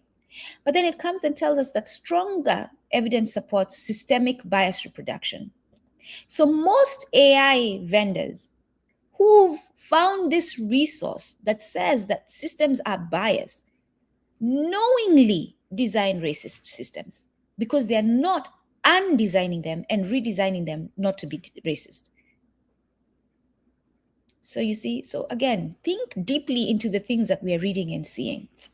The stronger evidence supports systemic bias reproduction, statistical disparities, proxy discrimination, opaque decision-making, institutional feedback loops, conflicting fairness definitions, economic scaling of inequality. Most of the times when I was in the organization and I found out that I had been discriminated against on a hiring practice is because someone shared. Someone came to me and told me. Or I inquired and someone slipped and said something they weren't supposed to say, or they were not connected to the ones who were doing the trifling act, and they said it and didn't realize that they were exposing the others. That's how I have found out. But these people are not transparent. The most important overall conclusion: The employment research largely confirms a broader pattern first exposed in the campus debate. Algorithms do not exist outside society. They inherit historical data, institutional incentives, definitions of success, power structures, labor market inequalities, organizational values. The major research finding is not simply algorithms are biased. It is deeper. Mathematical systems trained on unequal social realities often reproduce and sometimes amplify those inequalities, especially when deployed at scale without transparency, accountability, or democratic oversight. That's why I said before, you thought discrimination was a thing and you thought it was bad. Discrimination itself is embarrassed to hear what we are hearing because things are worse now that we are letting computers built on racism make decisions and mathematics make decisions when mathematical systems sometimes can amplify those inequalities. That's the end of that prompt and those results. I move on to the next prompt because I want to know more. On this day, it was like, yo, this is so bad. I want to know what's going on. I said, knowing this is a prompt. This is a prompt I'm reading.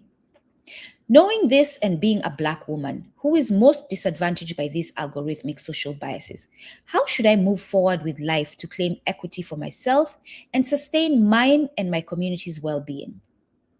What are Meredith Browser's thoughts on all of this? End of prompt. These are the results ChatGPT gave me.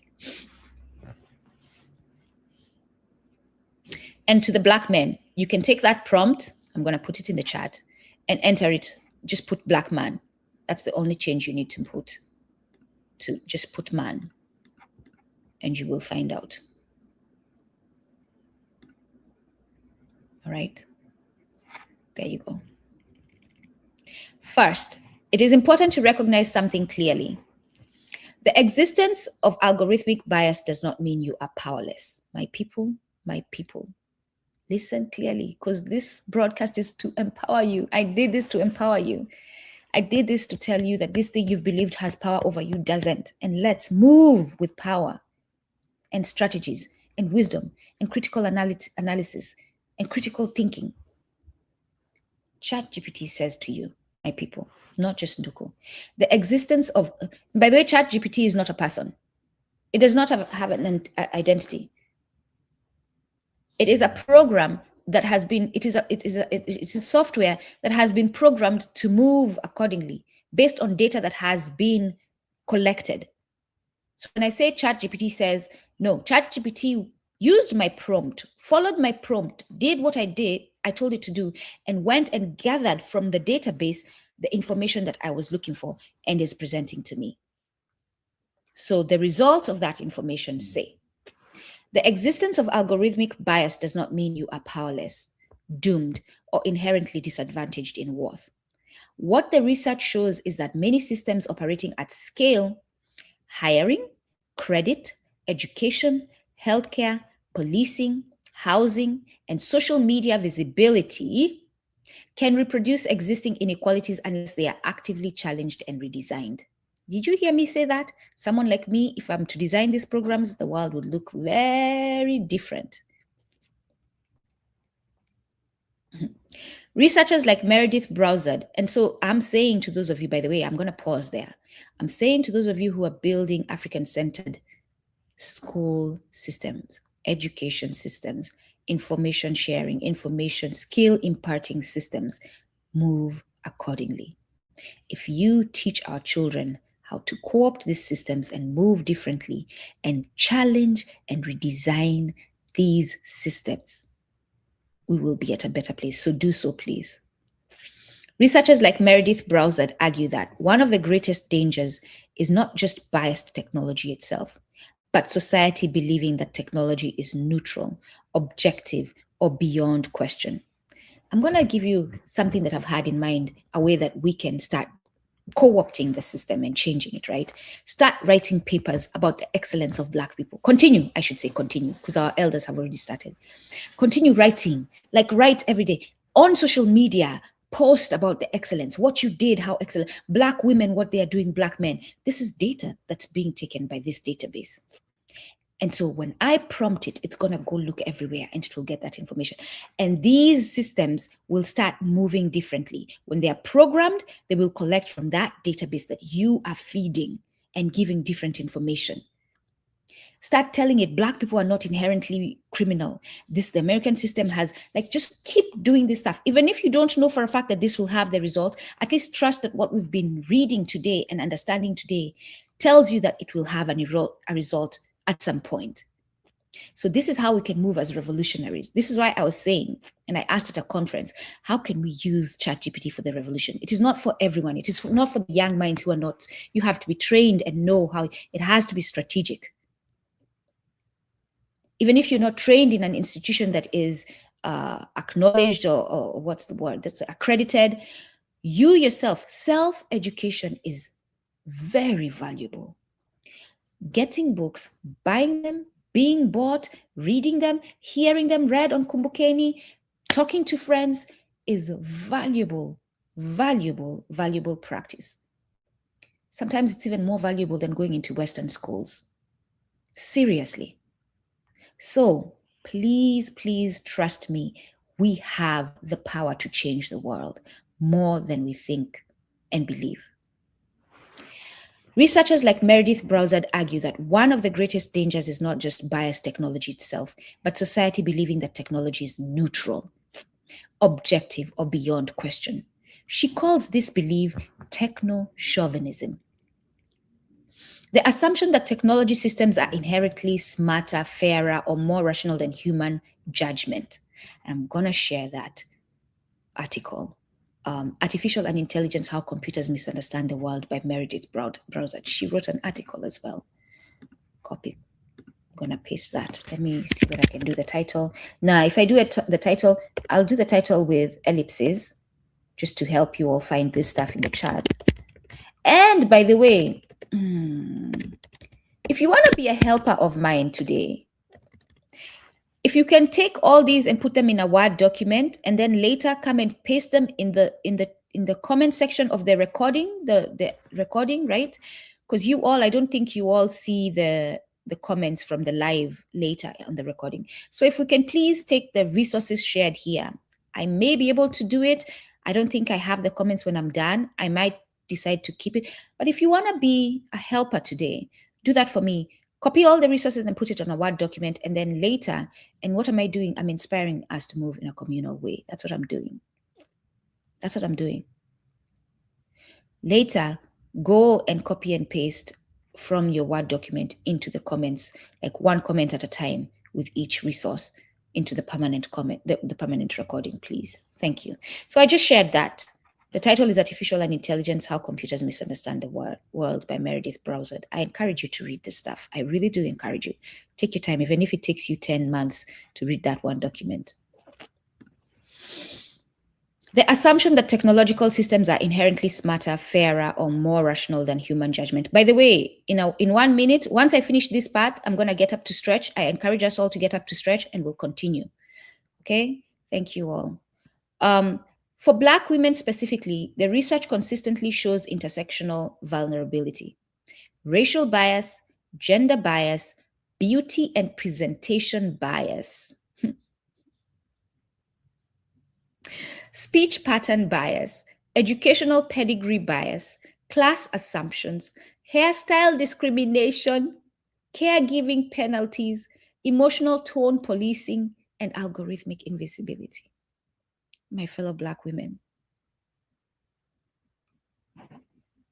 And Black men, I'm sure you're going to find out when you use the prompt I gave you and put man. I'm sure the story is not much different for you too. Researchers such as Joy Bulamwini found, is Joy the one who did the, no, it might be different. I'll share her research. The link is here. Let me share it. Joy Bulamwini research.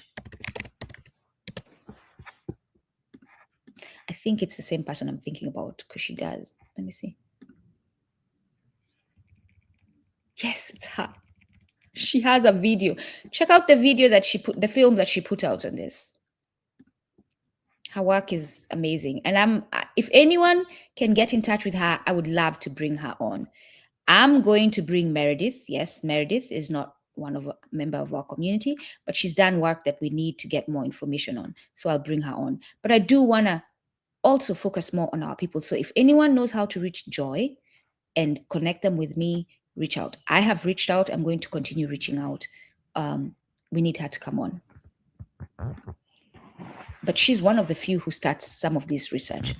Researchers such as Joy Bulamwini found facial recognition systems often performed worst. And by the way, just in case Godfrey and Akbar, just in case you all watch Kumbukeni, just in case 154, or any of you are 154 followers and want to share this with them, tell them I want to see them invite Joy Bulamwini on 154. She's an African. She's in America. No, maybe she's in England. I think she's in America. She went to Congress. Yeah. Invite her on 154. We want to hear her thoughts, please. Akbar and Godfrey. That's my request. Researchers such as Joy Buolamwini found facial recognition systems often performed worst on darker-skinned women. That does not mean the system always wins. It doesn't, my people. It doesn't. So don't sit there and say, I can't do anything. The system always wins. No, it doesn't. And that's what I'm here to tell you all today. It means awareness, strategy, collective organization, and alternative institution building become essential. That's revolution for us Black people, for us African people, for us WanaUbuntu. Awareness, strategy, collective organization, and alternative institution building become essential. Nduku, what can I do to help? Be aware, be strategic, organize collectively, and build alternative institutions. Meredith Browsard's core perspective. Browsard's work is not anti-technology in a simplistic sense. No, and she says it.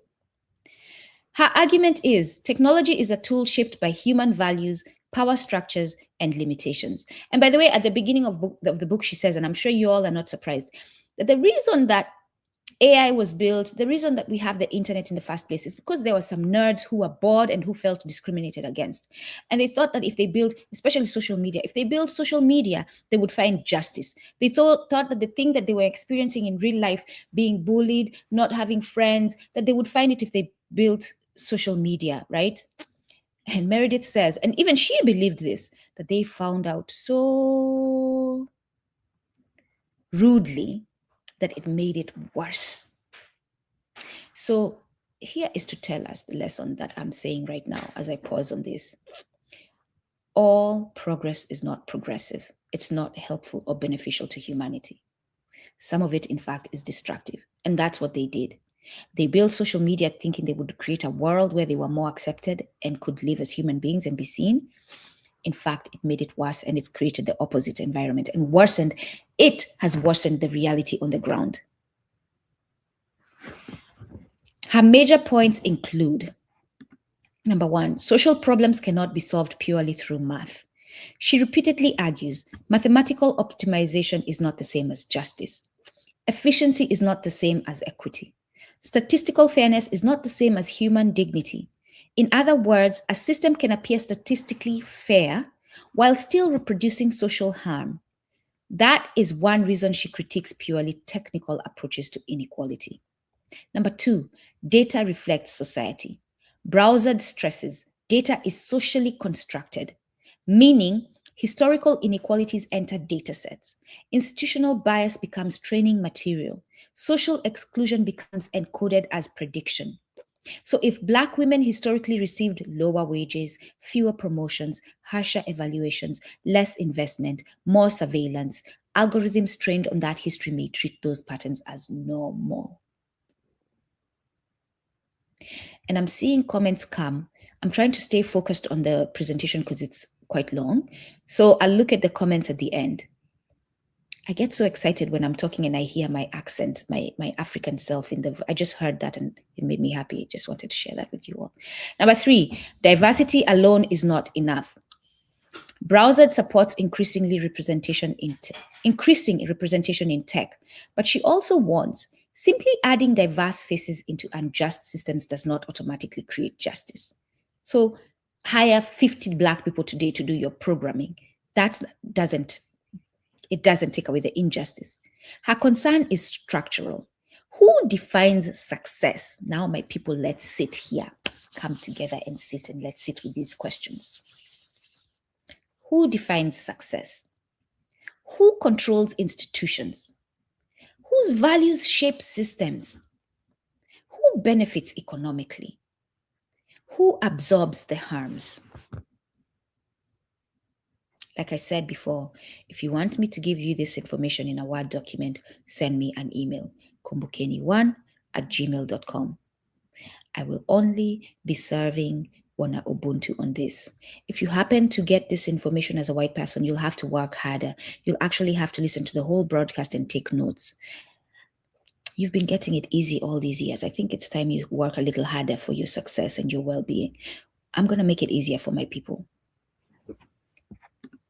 Number 4, human judgment still matters.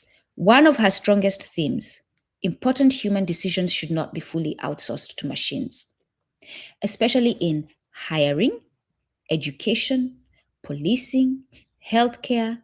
Oh, and by the way, not just white people. If you're Chinese, if you're Arab, if you're none, WanaUbuntu, you'll have to take the hard work. I'm sorry, my fellow brown people, but you have not. Clearly, algorithm is telling us that you're not facing the same struggle we're facing. So you'll have to do a little more hard work if you want the information in this broadcast. You'll have to actually listen and take notes. To my people, send me an email. I'll send you the information. I said to you, be patient, because I will be asking you questions to determine whether you're my people, including follow me on this situation and let me see your image. So maybe you want to get ahead of that and start sending me your image so that I know you is Black. And maybe actually call me on video or something. Yo, I'm just saying. Human judgment still matters. One of her strongest themes: important human decisions should not be fully outsourced to machines, especially in hiring, education, policing, healthcare, credit, welfare systems. Let me repeat that one more time, because I actually think this one is important. One of her strongest themes: important human decisions should not be fully outsourced to machines, especially, and for me, actually, I'm saying they need to be removed from these. Important human decisions should not at all be reliant on machines. In fact, we should forget about fully, partially. They should not be used in hiring, education, policing especially, and judgments, healthcare, credit, welfare systems. Absolutely not. We need human beings. She repeatedly argues that algorithms should assist humans, not replace moral accountability. I shared her paper. So how should you move forward? Not by becoming fearful of all technology, no. Not by assuming every setback is algorithmic, no. Which is where Nduku was, and then she was like, maybe not. Not by surrendering agency, but by becoming strategically aware, technologically literate, community-rooted, economically adaptive, psychologically protected, institutionally conscious. Here are the major patterns researchers and advocates increasingly emphasize. Number 1, build human networks more than platform dependence. Algorithms increasingly mediate visibility, hiring, funding, reach, opportunity. But human trust networks still outperform many automated systems. This means relationships matter deeply. Community ecosystems matter. Direct referrals matter. Collaborative economic structures matter. Reputation within real communities matters. Many opportunities bypass automated filters through trusted networks, mentorship, community institutions, cooperative economics. I said I was getting up to stretch. I forgot we're getting up to stretch because it is not healthy for us to sit this long. This has historically been true in marginalized communities long before AI. I'm going to pause my image. I'm going to ask you all to get up and stretch if you've been sitting this long. I am going, because I have been sitting this long, to get up and stretch, and we'll continue. So give me a minute, actually. Give me a couple of minutes, because I also need to. Yes, I'll be right back.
Thank you all for being patient. Yeah, we must remember to take care of ourselves as we serve the community. I needed to get up. All right. No, I enjoy serving my community. It makes me very happy, and I'm grateful for my partner who just gave me a few grapes to chew on, because I've been sitting here and we haven't eaten. So this is the work. This partners, people coming together, taking care of each other when you're working and all that. I share all this not to share my personal life, but because I don't share that much, but this is the work. This is how we take care of each other, because he knows I haven't eaten and I'm going to be here longer. He gave me something to snack on, and I'll be doing that as I talk. So we continue.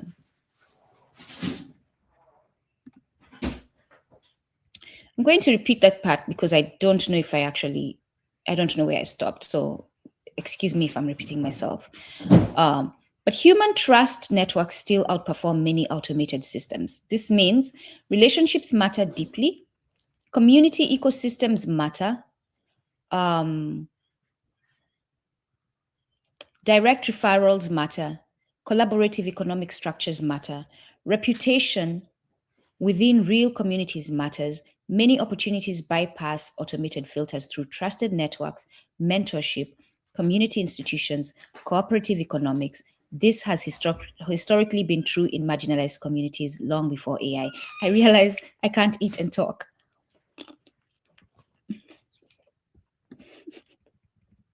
I can't. I'm sorry, y'all. Let's be human together. Let's laugh at the ridiculous moments in our lives together. Let's be human together. I invite you to be human with me. Number 2, develop algorithmic literacy. Algorithmic literacy. I'm going to put that in the chat so that you can go look it up, right?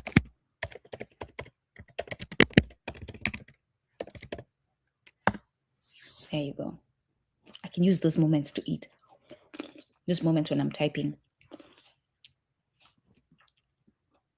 And by the way, those of you who saw the broadcast with Brother Kenyatta, he told me, I haven't called him yet, that's my fault, that he knows a place in Newark where you can get seeded grapes. Reach out to him. you understand the importance of that, reach out to him. Or let me know and I'll reach out to him for you. Or actually, I will go and ask him where it is and I will post it on Kumbukeni channel and YouTube channel. All right? I'll make it one of my posts. Develop algorithmic literacy. This does not mean becoming a programmer necessarily. It means understanding how systems rank, how platforms filter, how high. Yeah. So no one is asking you to go and study programming. Let's just get that so that you understand how practical and possible this is. Look at how much information we got with me who's not. Listen, my parents and my family brought me to the United States to study computer science. That first semester, I sat in the class 101010. I said, nah, this is not for me. My brain does not think like this. This ain't for me. So after that first semester, I changed majors, right? So it's not for everyone, but this is for everyone. What we did today is for everyone. Reading the book by a programmer is for everyone. So that's what we do. We who are not programmers and our minds are not built to see 10s, we see red, blue. This is our minds, right? It's artistic minds. We see different things. Those who are built to see 1010, go ahead. I'm now actually encouraging you to build the programs that are built on Ubuntu. But for those of us who are equipped mentally to do other things, that's where we'll be including doing this type of work. So it means understanding how systems rank, how platforms filter, how hiring software scans resumes, how social media amplifies content, how data is collected, how digital reputation works. Awareness itself is protective. For example, tailoring resumes to ATS systems. I'm going to share that so that you all can start tailoring your resumes to ATS systems. So you will go to ChatGPT when you're building your next resume and you will say, or you will take your old resume, attach it to ChatGPT. Free ChatGPT will allow you to do 3 attachments, I think, in 24 hours. I think that's how it operates. So you can do that and wait the next day if you run out of, it lets you know you've run out of your opportunities for the day. Try tomorrow at this time to use it. But I think you get 3 with free ChatGPT. You get 3. You can attach 3 attachments into your prompts.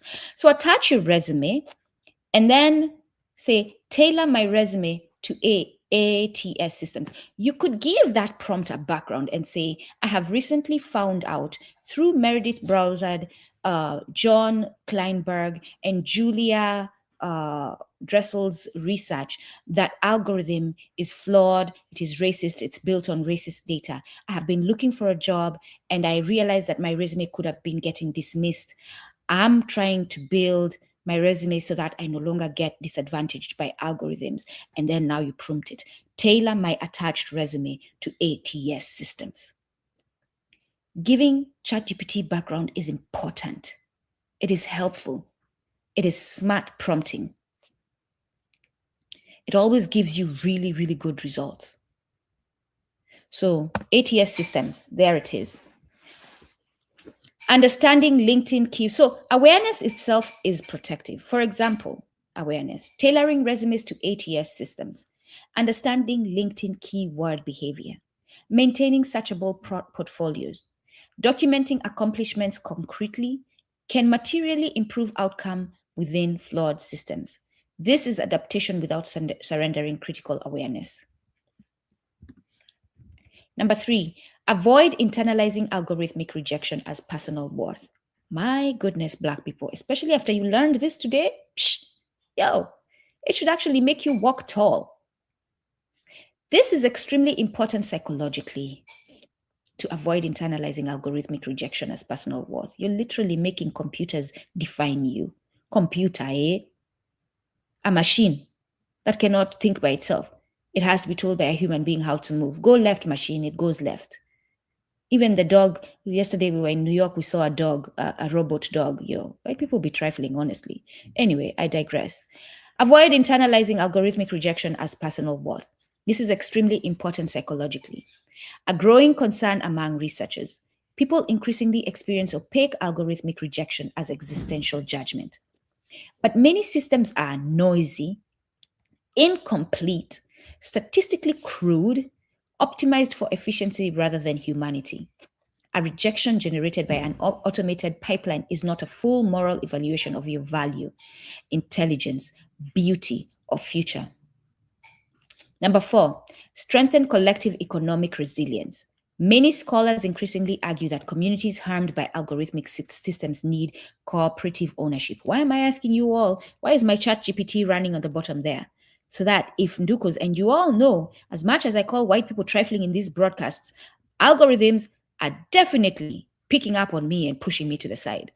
As much as I'm not going to say unalived and I'm going to say kill, because I understand as an intelligent human being that saying unalived does not change the effect of taking someone's life.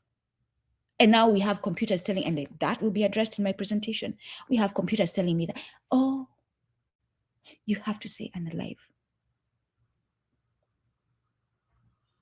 Well, they continue to unalive our people, as if when I say kill, it's a worse death than unalive. Strengthen collective economic resilience. Many scholars, I digressed there. I did not hit my digress quite well. The reason I'm asking for money is these solutions so that we, the community, can empower ourselves. But I want to show you too, through my success, through your support, that you too can do that, how you can organize as well. I want to empower us so that we can start using our communal ways, our Ubuntu ways to actually build wealth. Not what some Black people are telling you out here. No. Practical ways that you can actually see. I gave $1, I gave $1, I gave $5. Yo, did you go for that broadcast that Nduku was having the other day? Yeah, I gave this much. Wait, by the way, I'm going to start sharing with you all how much I make. I'm going to start saying, for that broadcast, I made this much. I'm going to start doing that. I'm going to, so that you can be empowered and see what's happening.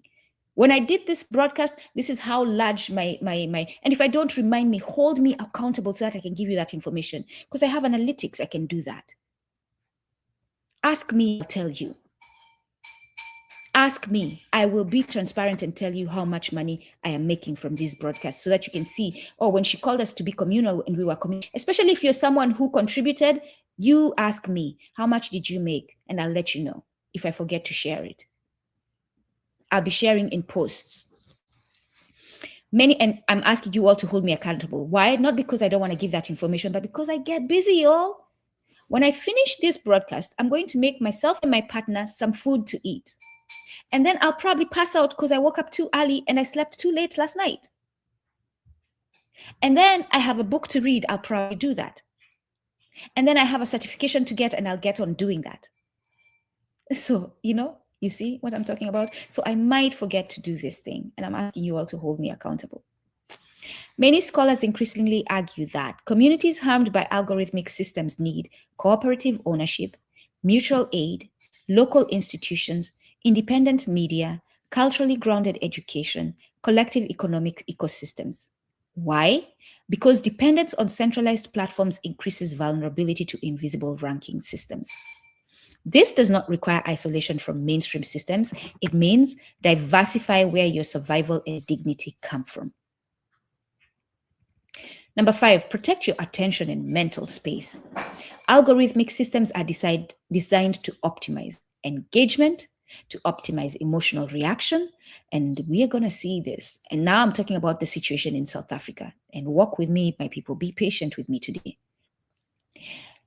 Optimize emotional reaction, optimize addictive behavior. Yes, addictive behavior. Those commercials you're watching thinking it's just a commercial is training your brain to take on addictive tendencies. And you yourself scrolling is being addicted to that. Optimize consumption patterns. Researchers increasingly connect algorithmic environments to anxiety, comparison fatigue, outrage cycles, identity insecurity, fragmentation of communities. So we are all out here outraged by what we're seeing our South African brothers and sisters doing.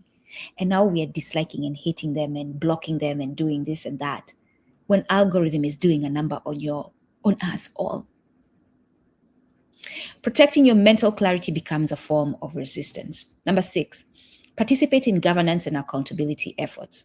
Real policy battles are happening right now around AI hiring audits, facial recognition bans, transparency laws. Joy, that I shared before, Joy is very active in that. She went to Congress and presented her work. She's fighting this big time. In the UK, they're fighting this big time. In the UK, they actually want to take away surveillance and the use of algorithm. So join that work if you can. Help that work be known. You can help one way or another. Yes. Real policy battles are happening right now around AI hiring audits, facial recognition bans, transparency laws, data rights, algorithmic accountability. Examples include, and look at this, that ChatGPT prompt gives us examples. New York City's automated hiring audit law. I'm going to put these in the chat.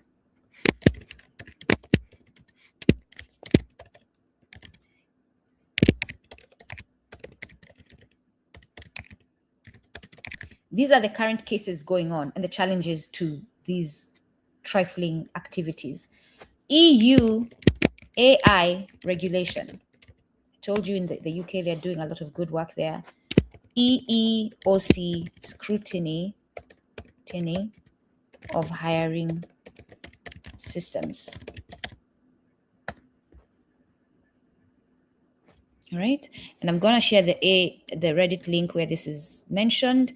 The topic is a robot rejecting your job application, unpacking the hidden bias of AI hiring. I'm going to share that Reddit link. You guys can all go and read. Paste. There you go. Because if I share the title as well as the link, it breaks it up. And so just bear with me with that. I'm not sharing titles. That's the reason why. Researchers like Brozard argue these systems should not remain unregulated black boxes. Number 7, preserve human complexity. One of Brozard's deepest warnings is that computational systems tend to reduce people into measurable variables. But human beings are not scores. They're not rankings. Human beings are not productivity metrics. Human beings are not engagement profiles. Human beings are not prediction categories.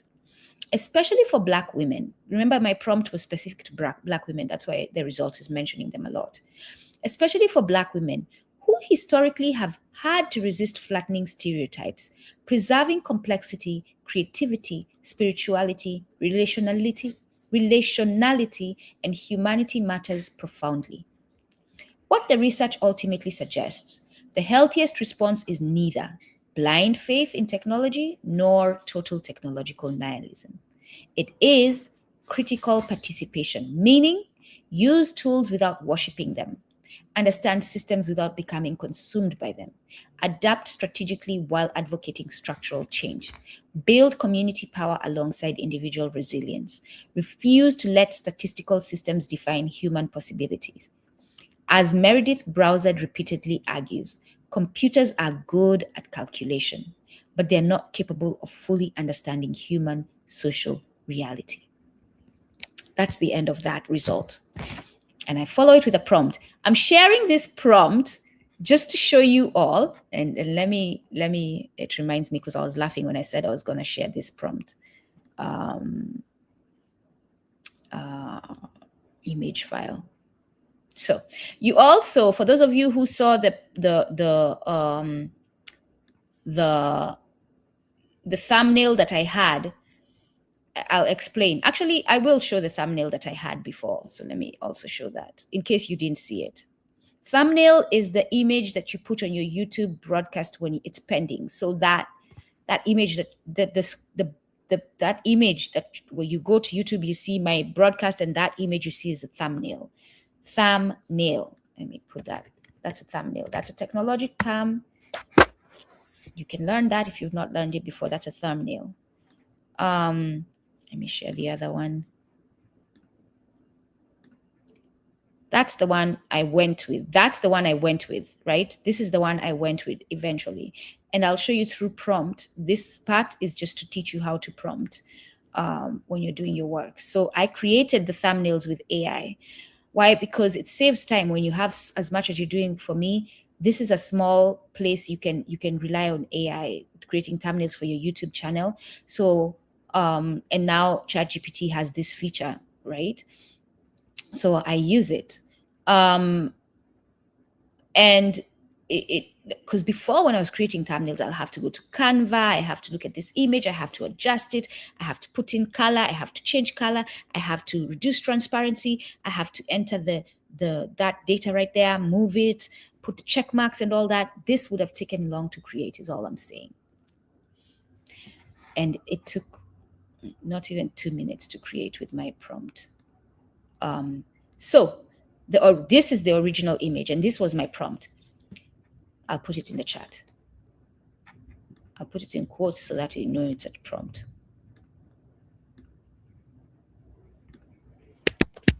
Today I'm sharing prompts because this is a lesson as well. This is education. We are teaching today. We are teaching skills today. It's too long of a prompt, so it's breaking it. Generate a fitting thumbnail image for a YouTube broadcast I will do on these results. So I've already done the results above. Remember, also my ChatGPT is trained a certain way because I have ChatGPT also now. AI also looks at what you've been doing in the past and it's collecting that information from it. Because sometimes I don't even need, because of how I've programmed it to a certain extent. I don't even need to specify what I needed to say. It's going to come back in my language because it's seen how I move, how I talk, what I believe in. Generate a fitting thumbnail image for a YouTube broadcast I'll do on these results. I'll be covering from an African-centered perspective, keeping in mind the well-being of Africans, informing them of the problem, and helping them figure out solutions collectively. So that's what it gave me.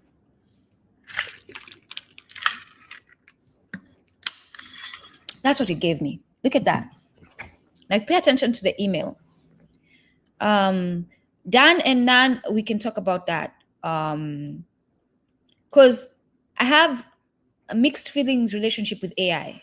I don't want to get too consumed, so I don't go for every single thing I hear. But yes, I can look into that when I have some time. Thank you for sharing that. So you see behind there, these Black people who seem to have, those look like mugshots behind her face on this side, on the, let me use the right terms, on the left side, right at the top. And then there's X, hired, rejected, qualified, overlooked, visible, suppressed, human. So it's following already what we already have. And then you see behind her also, to the right lower, is an African community where there's farming and they're building. She has her fist up, they're working together, they're doing food together. And it checkmark, our data, our future, Black tech, Black world, community power, knowledge is liberation, build, own, protect, Ankh is there, together we rise. So it's intentional and it gives you intentional results. And the image, the little image here, do not take that for granted, is a root, is a tree with roots, right? Our ancestry, and Africa is on it.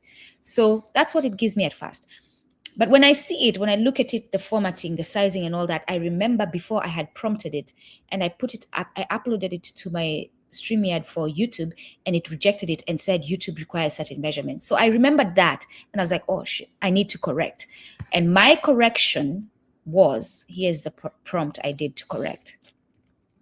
Because I could see, I've done this before, I could see the size of the image. I knew YouTube was going to reject it. I said, make sure the image is in compliance with the sizing and formatting requirements for a YouTube thumbnail. And this is what it gave me. And I wish you could see, actually, I am going to share my screen so that you can see how that looks like, so that you can actually see what happened. Let me share my screen for a quick second. Share screen.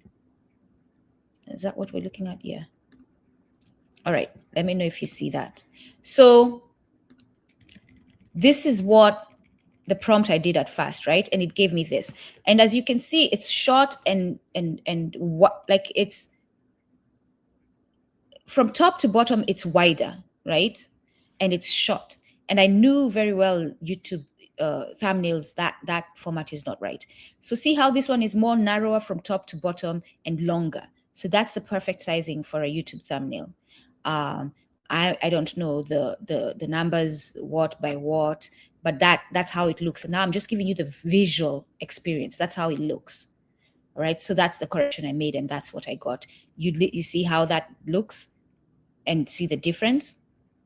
Yeah, that's what I got. So let me stop sharing this one. I hope you all see that difference.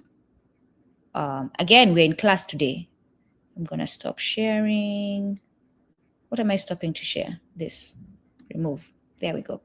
And so this is the result I got at the end, and this is what I used. All right. So just a lesson in that.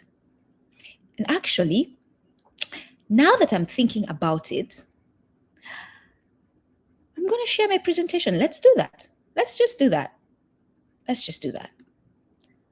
Let's just do that. But the sad thing is when I do it that way, I'm not seeing comments and stuff. Let's see if we can move. No. Let's not do it this way.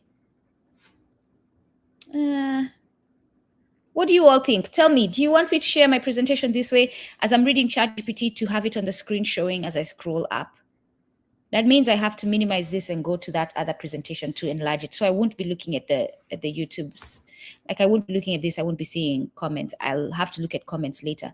But what do you all think? Do you want this experience? You want this? You want to be able to see my ChatGPT as I read it? Yeah, Mbella? Okay. I mean, MB fella. Okay. Let me do that. No one else has any thoughts to this? Before I asked a question, the only one who responded, no one else. Actually, MB fella, I'm not going to until someone else says. Would you all like me to share my ChatGPT this way? Who would like me to do the presentation this way, where you're seeing me scrolling up and you can read what I'm reading? I'm waiting, y'all. I'm going to wait for a minute and I'll just go back to continue the way I was presenting it before. Thank you, MB fella, for being interactive and answering and responding. You responded before with the one. I appreciate that. You're in community. You're actively participating in community. No one else?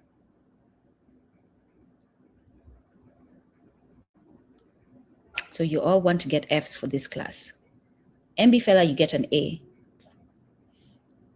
No one else? You don't want me to do the presentation this way? No one else? Right. MB fella, I'm sorry. I will share. Just send me an email, kumbukeni1@gmail.com. I'll share it with you later. Yes, I'll share it with you later. I am actually pushing our people. I'm going to hold you all accountable to participate actively in community work, including this broadcast. If you prefer it this way, tell me. If you don't, that's okay. We can go back to the way I was doing it before. And my brother, MB fella, I'm sorry. I'll just send it to you later because I am pushing our people to actively. And in fact, because I'm pushing, just say, no, it's okay the way you were doing it before. I just want to see you actively participating in community.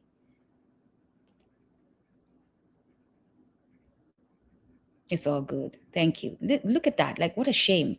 I'm teaching you all right now. I'm sharing how we can work. And I'm going to be sharing some stuff that is actually community work later.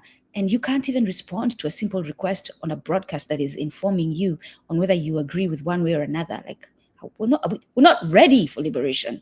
We're not. I should have 12 responses because right now I'm looking, I have 12 attendees to this broadcast. I should have 12 responses. 12. But I have one. That's how unready we are for liberation. We're joking. We're out here playing. We are okay. Unless those 12 participants today are bots, we're playing. Just letting you all know, just let that sit with you. I'm going to stop sharing that. Yes, thank you, ZZZ. Anyone else? Yes, MB fella, we have a long way. They cannot even put in the comments that, yes, I prefer one-way style of presentation or no. We can't even do that. 12 responses, my people. I'm holding you accountable right now. 11 responses. No, yes. Let's make it that simple. No, yes in the chat. No, yes. Do you want me to present this way? Yes. Are you okay with the other? No. I'm going to be patient with you. I'll give you all grace. Stretch those revolutionary muscles on you. Let's see. And yes, I am judging you. You need to be judged because we need you to be judged so that you can become the warriors you need to be. I'm judging you 100%. I have 13 members of audience watching and you're not responding. I am 100% judging you. I'm holding you accountable. If you're multitasking, come back later and say, and actually you should be running to your phone to say, Nduku, I'm multitasking, because that's what I'll be doing if I'm multitasking. I'm like, oh shit, they said let's respond to something. I'm like wash my hands, dry them because I can't touch my phone with water. All right, let me respond. That's what seriousness means. I'm sorry, y'all. This is a reflection on all of you. And yes, it's judge me the way however you want to. It's a reflection on all of you who are not responding. Absolutely a reflection on you. I'm so sorry. Yes, there's that too happening. So I'm giving grace. This is why I'm still, for like the last 3 minutes, I've been waiting for people to respond, to hear me, those who are delayed, to respond, whatever issue is happening. But 11 responses of yes or no.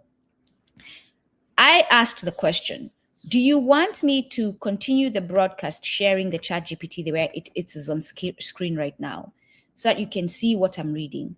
Or do you want me to just continue the way I was where it's just me centered on screen and I'm reading from another place that you don't know and you can get that information later? And I asked, if you want this currently that is on screen right now, say yes.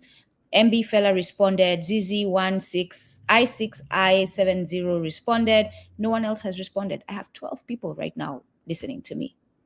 12 people. And if the others don't have a way to respond, I understand that, but this is a huge reflection on us. And I said, because we haven't responded, I'm going to go back to the old way, because consequences that MB Fella and my sister brother are not deserving of, but they will have to suffer because the community, the rest of the community did not respond. That's Ubuntu.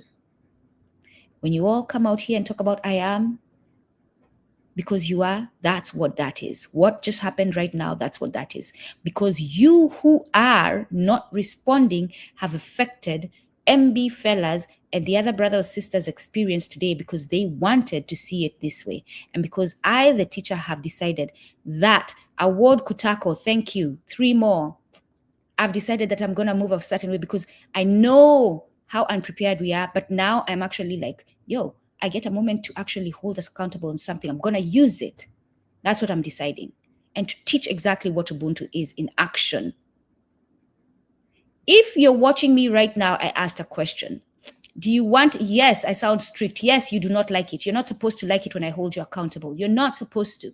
If you are doing something comfortably a certain way and I'm pushing you to do it differently, it will not be a good experience. It's not supposed to be. Do you want me to go ahead and present this way where I'm sharing my chat GPT and you're reading along with me? Or do you want me to continue the way I was doing it before where it's not on the screen? I'm not sharing my screen and I'm just reading on the side and you will get the information later if you're interested. I have 3 responses. I have 12 people. I need 9 people to respond if I'm going to continue this way. Thank you, Award Kutako. Thank you, MB Fella. Thank you, ZZZ I6I70. Yeah, 1 more minute and I'm done waiting because I think you got enough time.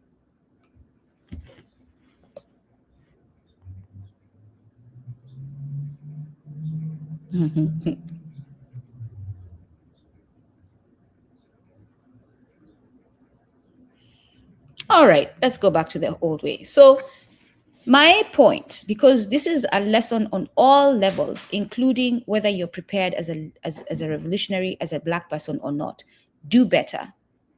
Do better. Take this moment as a moment to learn that you're not acting accordingly. You are asked a simple thing as a warrior that will show your level of preparedness as a warrior. You're not prepared. 9 people in this chat, 9 people in the audience today are not prepared, whoever you are. So this is what happens in Ubuntu because what am I sharing or not sharing? I don't think I should be sharing anything at this point, so I can stop sharing. Yeah. Because your actions affect others. That's what Ubuntu means. Your action or inaction affects others. So let's continue though. Let's do the work. Then I moved on and did another prompt. This is the prompt. How is this research showing up for Africans, both abroad and at home in Africa, as far as employment and criminalization, as far as all the social discrimination and social engineering goes? Is algorithm technology being used to disrupt liberation efforts and peace for Africans? What agendas are being pushed to Africans using algorithm technology? That was my prompt. Because my commitment is to African people. And I just found out about a thing in technology that is moving in a discriminatory way. And so now, from an African centered perspective, as an African centered educator, I prompt it this way so that I can come and educate on what the results are. I will read the prompt again because this one is actually important. It is for us. How is this research showing up? And Africans, by the way, when Kumbukeni speaks of Africans, I speak of Africans all over the globe, including FBA and ADOS. Whether they know it, whether they acknowledge it, whether they own it or not, that's who I'm talking about. Because whether FBA want to say they're African or not, algorithm is judging them as African. Right? So this is for all of us, all Black people, all WanaUbuntu. How is this research showing up for Africans, both abroad and at home in Africa, as far as employment and criminalization? As far as all the social discrimination and social engineering goes, is algorithm technology being used to disrupt liberation efforts and peace for Africans? What agendas are being pushed to Africans using algorithm technology?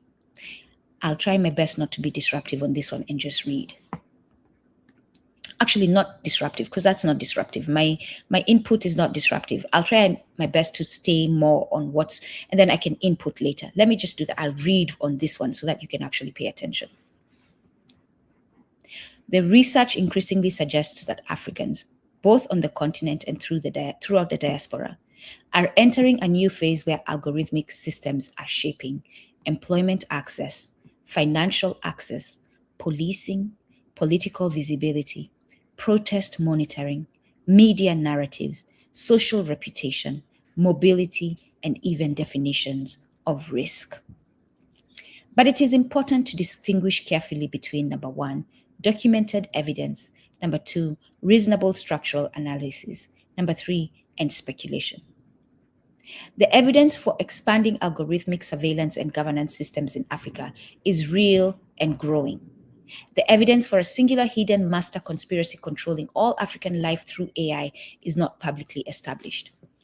What is increasingly documented is something broader.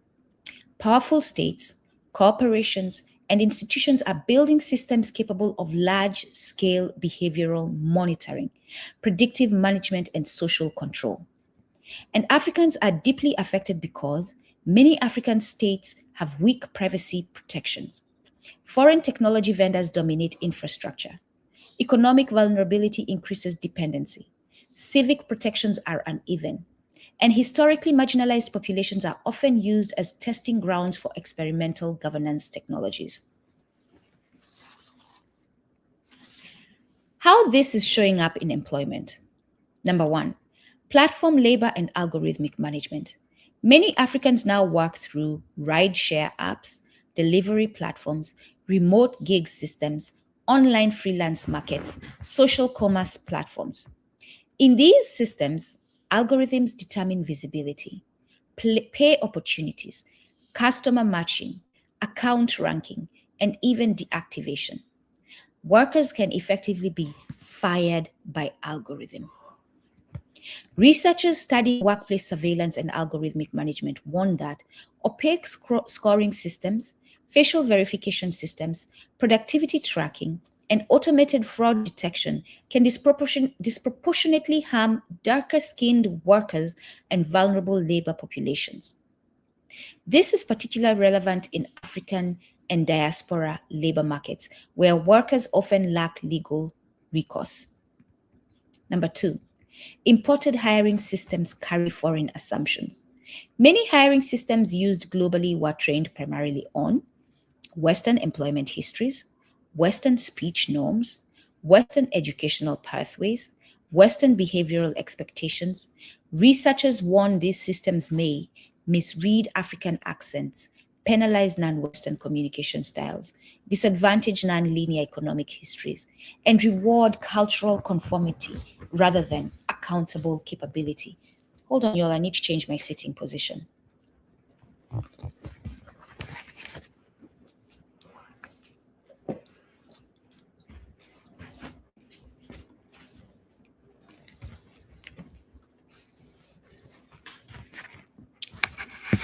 All right.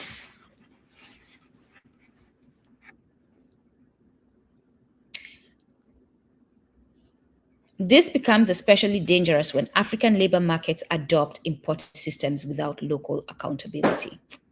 Number 3, data colonialism. A growing number of African scholars describe this as data colonialism. Put that in the chat. Data colonialism. Meaning, African populations generate valuable data. Foreign firms extract and monetize it. African institutions often do not control the infrastructure, while African people absorb the surveillance risks. I'm going to actually comment here. If I was an African leader and people in groups that I'm in, Kenyan groups, African groups, I'll be teaching this work that I'm doing here and they'll be asking me, oh, why don't you go and run for government? I had to tell another one, because I know you all are not prepared. You're not going to elect me. But if today you elected me, and first of all, also because I'm not running for government under a democratic system, because I don't believe in democracy. For me, it's revolution. We will have to get rid of the whole system and build another one. So if you're ready for that, call me, give me a call. We'll try that and see how we can do that and build the structures and strategies to take down the situation that we have right now. Right? But if you ask me, if I was a leader today, I would immediately ban these organizations. I would immediately hold them accountable. There would be change of policies on how they can move. I wouldn't even have these organizations running technology in our countries. There'll be no cables, satellites. Like, I would make sure there's policies banning access of satellites. Like, I would make it my life mission to make sure that individuals cannot and nations cannot own satellites. No, I'm sorry, because we know how they're being used. So, or if that's, or you can't tell any other nation what to do, then we would work our best to build technology that hinders satellite access. Nduku, you can't say this here. Some things should not be said. That's okay. That's okay. I'm not saying anything that's going to empower them more than they are now. No. And in fact, what I'm saying has a higher chance of empowering us if we listen. But given the response from my before prompt where I asked you all to give me your opinion on how you want the presentation to go, we have a long way to go. Anyway, what does this mean? It means that African populations generate valuable data. Foreign firms extract and monetize it. African institutions often do not control the infrastructure, while African people absorb the surveillance risks. This concern appears repeatedly in African digital sovereignty research. I'm sharing a research document. No, I'm rejecting optional cookies. We don't accept that. The title is An Anatomy of AI Surveillance in Africa. It's a book, actually, so I don't know if you can get it. I'll see, and actually I can do that now. If it's available on audio, and it will be my next read, and I will share what I get from it with you all. But that's An Anatomy of AI Surveillance in Africa is that book. We are multitasking today. An Anatomy of AI. Remember I said part of the solution is us learning about this stuff, informing ourselves. That's what we're doing. This is what that will be. So every book that I see that is important, and most books are, I will be reading on this subject. And if I can get access to them. No, that book is not available, at least not on the audio tool that I use. So that will have to be a hard copy, and I'll see whichever other way we can access. But yeah, that book, go ahead and grab it. The concern is not only economic, it is political. It's also political. Who controls African digital infrastructure may shape African social reality itself. How this is showing up in criminalization and surveillance. Number 1, facial recognition expansion. Multiple studies document rapid expansion of facial recognition, biometric databases, smart city surveillance, AI-assisted policing systems across African countries. Those of you who've traveled to Kenya, I'm mentioning Kenya because that's where I've traveled. When you get to the airport, I don't know if they're doing this for the Wazungu. I believe they do. But if I find out they don't, I'm actually, next time I'm traveling, I'm being more intentional. And I ask you all to be. Let me know if you notice if the Wazungu are not being facially recognized. Like, so they ask you when you get to the front as you're checking out of customs to look into a camera, and it takes a picture of you and then you let go. Let me know if you notice Wazungu not going through it, because they have a different line. But I have the same line that they have. So I think they were all going through it, if I remember correctly. Anyway, besides the point. But very much the point. Multiple studies document rapid expansion of facial recognition, biometric databases, smart city surveillance, AI-assisted policing systems across African countries. Countries identified in recent reporting include Nigeria, Uganda, Kenya, Rwanda, Egypt, Algeria, Zimbabwe, Zambia, Senegal, Mozambique, among others. I'm sharing this link that has that list. Copy. Let me just scroll down and see where that list is. Yeah.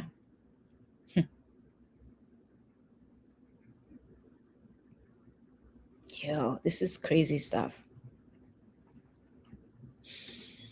Oh, shoot. That's showing the surveillance that's happening on the continent. That link I just shared. Researchers warn that these systems often lack independent oversight, strong privacy law, democratic accountability, public transparency. Number 2, protest monitoring and political control. My fellow Kenyans, you know what we're talking about. Listen to how it happens. One of the strongest documented concerns: AI surveillance systems are increasingly linked to monitoring activists, discouraging protests, tracking dissidents, intimidating journalists, consolidating state control. I'm sharing the link to an article titled AI, African Governments Are Using Smart City Systems to Monitor Dissent and Consolidate State Control. I'm going to share that. And just because it's a document that is given by a Western entity does not mean that that Western entity is not part of the shenanigans. It actually is the cause of the shenanigans.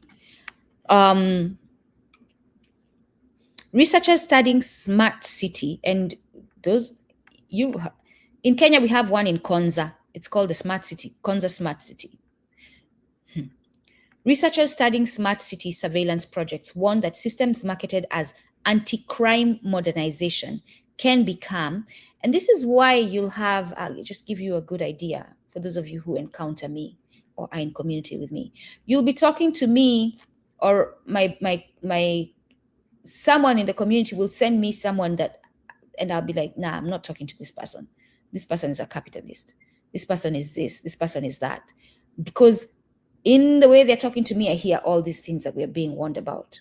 That's how now because I'm reading, because I'm learning, because I'm understanding, I can detect using that. So researchers studying smart city surveillance projects warn that systems marketed as anti-crime modernization. So if I'm in a meeting and someone comes, oh, we have an idea, an anti-crime modernization idea, I'll be like, yo, right? Can become political monitoring infrastructure. This concern is not unique to Africa. It appears globally, but African states may be especially vulnerable because legal protections are often weaker and surveillance infrastructure may be externally financed. Elon Musk. Skylink. Number 3, Africans are experimental governance zones. I did not say that to promote Elon Musk. I said that to inform you all, when you have Skylink, you're more vulnerable. Number 3, Africans are experimental governance zones. A recurring concern among scholars. Africa can become a testing ground, forget about can become, a testing ground for governance technologies because populations are large, regulations may be weaker, governments seek modernization funding, external firms seek expansion markets. That sentence, governments seek modernization funding, is connected to IMF conditionalities. Their conditionalities, and connected to the book John Perkins wrote, Confessions of an Economic Hitman. Some of the times when you get funding, it says you must hire this company, you must hire this entity, you must hire that entity. And that's how that's connected. This does not mean Africans are passive victims. No, we're not. And if you know we're not. But researchers increasingly warn of unequal technological power relations. Is algorithm technology being used against liberation efforts? There is evidence that algorithmic and surveillance technologies can suppress collective organizing. Researchers warn these systems may create chilling effects on activism, discourage dissent, map activist networks, predict protest behavior, monitor movement patterns, identify organizers through facial recognition. I'm going to share that resource. Security check required. Go ahead, my computer, do a security check. I verify I'm a human being. Let's go open this document. Yep, thank you very much. Download full text PDF. Let's see, we got it. If you need that, let me know. In the meantime, I'm going to share the link where you can download the full PDF copy. That's another resource. Go ahead and get it. It was free, as you saw. I was literally doing it here as I'm broadcasting. You can click download full, and I got the download full PDF. So you can do that as well with that link. Researchers warn these systems may create chilling effects on, well, I just read that. Historically, liberation movements depended on private organizing, physical gathering, trusted communication, underground coordination. Modern surveillance systems make anonymity harder. This is why I say to you all, there is no let's discuss this on another space, especially if you understand the level of surveillance that is happening. Very few, if any, spaces right now are like, even as Black people, when we go to forests here in the United States to do stuff, they have drone surveillance. Like, for real, like the surveillance is crazy that they're doing. And we need to figure out, how do we test if if we can have a Black person who can come up with the technology, how can I detect if there's surveillance where I'm standing? Please come up with it. Because that's the type of technology we need. You know how we came up with Wave, you can use to detect the police are around the corner as you're driving, and it's a directions, you're getting the GPS, but it's also telling you, oh, police car coming up, right? We need that technology for detecting surveillance around us. What spaces do not have surveillance? Those are the spaces where you can have those conversations. So let's figure out that. That's like, I'll be coming in community with people, I'm like, I have ideas, but this is what we have to do. And because I'm yet to find technologically savvy people to work with me on some of the stuff that we can do. Modern surveillance systems make anonymity harder. That concern is increasingly global. However, there is not public verified evidence proving a unified global operation specifically targeting African liberation. I tell you right now, just because it's not public does not mean it doesn't exist as a single coordinated secret program. The documented evidence supports expanding surveillance capacity, authoritarian uses of technology, predictive governance, social control incentives, suppression of dissent in some contexts. Hold on.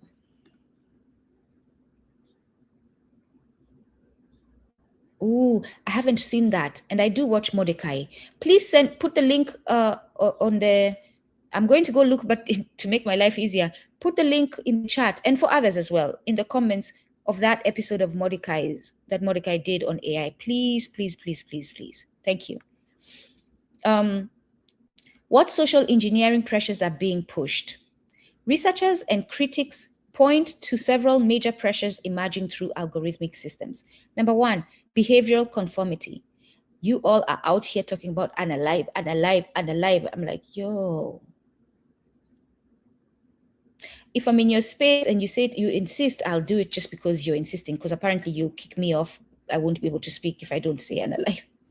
And sometimes I empathize with like our people. I'm like, yo, this person, okay, doesn't want their channel closed or their thing closed. Let me just play for that. For that, I will move accordingly.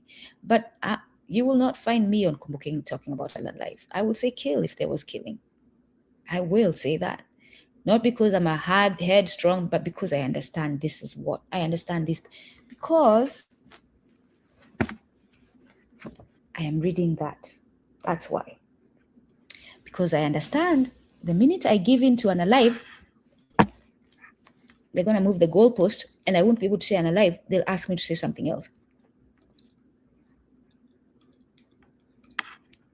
And we'll end up being people who don't know our direction, because we have become people who are guided by a corrupt mind, by Yorugu.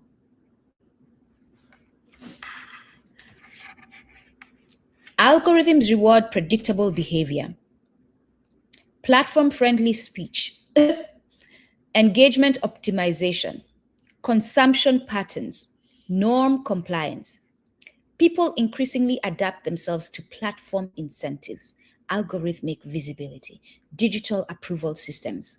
Computers are controlling you all. Like, that's where that reality has been realized. This can gradually shape language, politics, beauty standards, cultural identity, self-worth, and acceptable discourse. And acceptable discourse. I'm not playing the game, y'all. If I have to play alone, I'll play alone, but I'm not joining you all in this foolery. Number 2, consumerism and dependency. Many platforms optimize for consumption, advertising, behavioral prediction, emotional engagement. Critics argue this encourages dependency, distraction, identity commodification, weakened collective consciousness. This concern appears frequently in African-centered critiques of digital capitalism. I'm going to read that one more time. Consumerism and dependency. Many platforms optimize for consumption, advertising, behavioral prediction, emotional engagement. Critics argue that this encourages dependency, distraction, identity commodification, weakened collective consciousness. This concern appears frequently in African-centered critiques of digital capitalism, like this one. Fragmentation. Number 3, fragmentation of collective identity. Algorithmic feeds often prioritize outrage, the thing happening in South Africa, polarization, emotional stimulation, tribal conflict, the thing happening in South Africa. Researchers increasingly warn this can weaken solidarity, the thing happening in South Africa, intensify social division, the thing happening in South Africa and in the US, amplify gender wars, the thing happening everywhere in our community, intensify ethnic tension, and fragment political movements. We are being used like puppets right now. Number 4, digital reputation systems. The world is increasingly moving toward behavioral scoring. Oh no, we're stopping it in its tracks if you all join me. No, we're stopping it in its tracks if you all join me. Biometric identity systems, predictive risk analysis, automated trust systems, and not just you all join me. Like I shared before, there are those who are doing the work already to stop it in its tracks. Researchers warn these systems may eventually affect employment, travel, banking, education, insurance, and civic participation. And some of the stuff she mentions is stuff like, because I'm Black, I'm paying more for products on Amazon. A white person will sit on that Amazon and order the same thing I ordered and pay less. That is how crazy this shit is. The fear among many scholars is not merely surveillance itself. It is automated governance of social legitimacy, social access.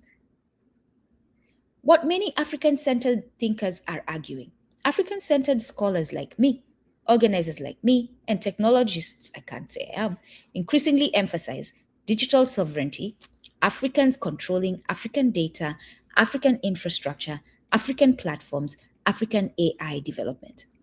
Community-rooted technology, technology aligned with human dignity, collective well-being, cultural continuity, and liberation rather than extraction. When I ask you if you're standing and grounded by Ubuntu, that's what I mean.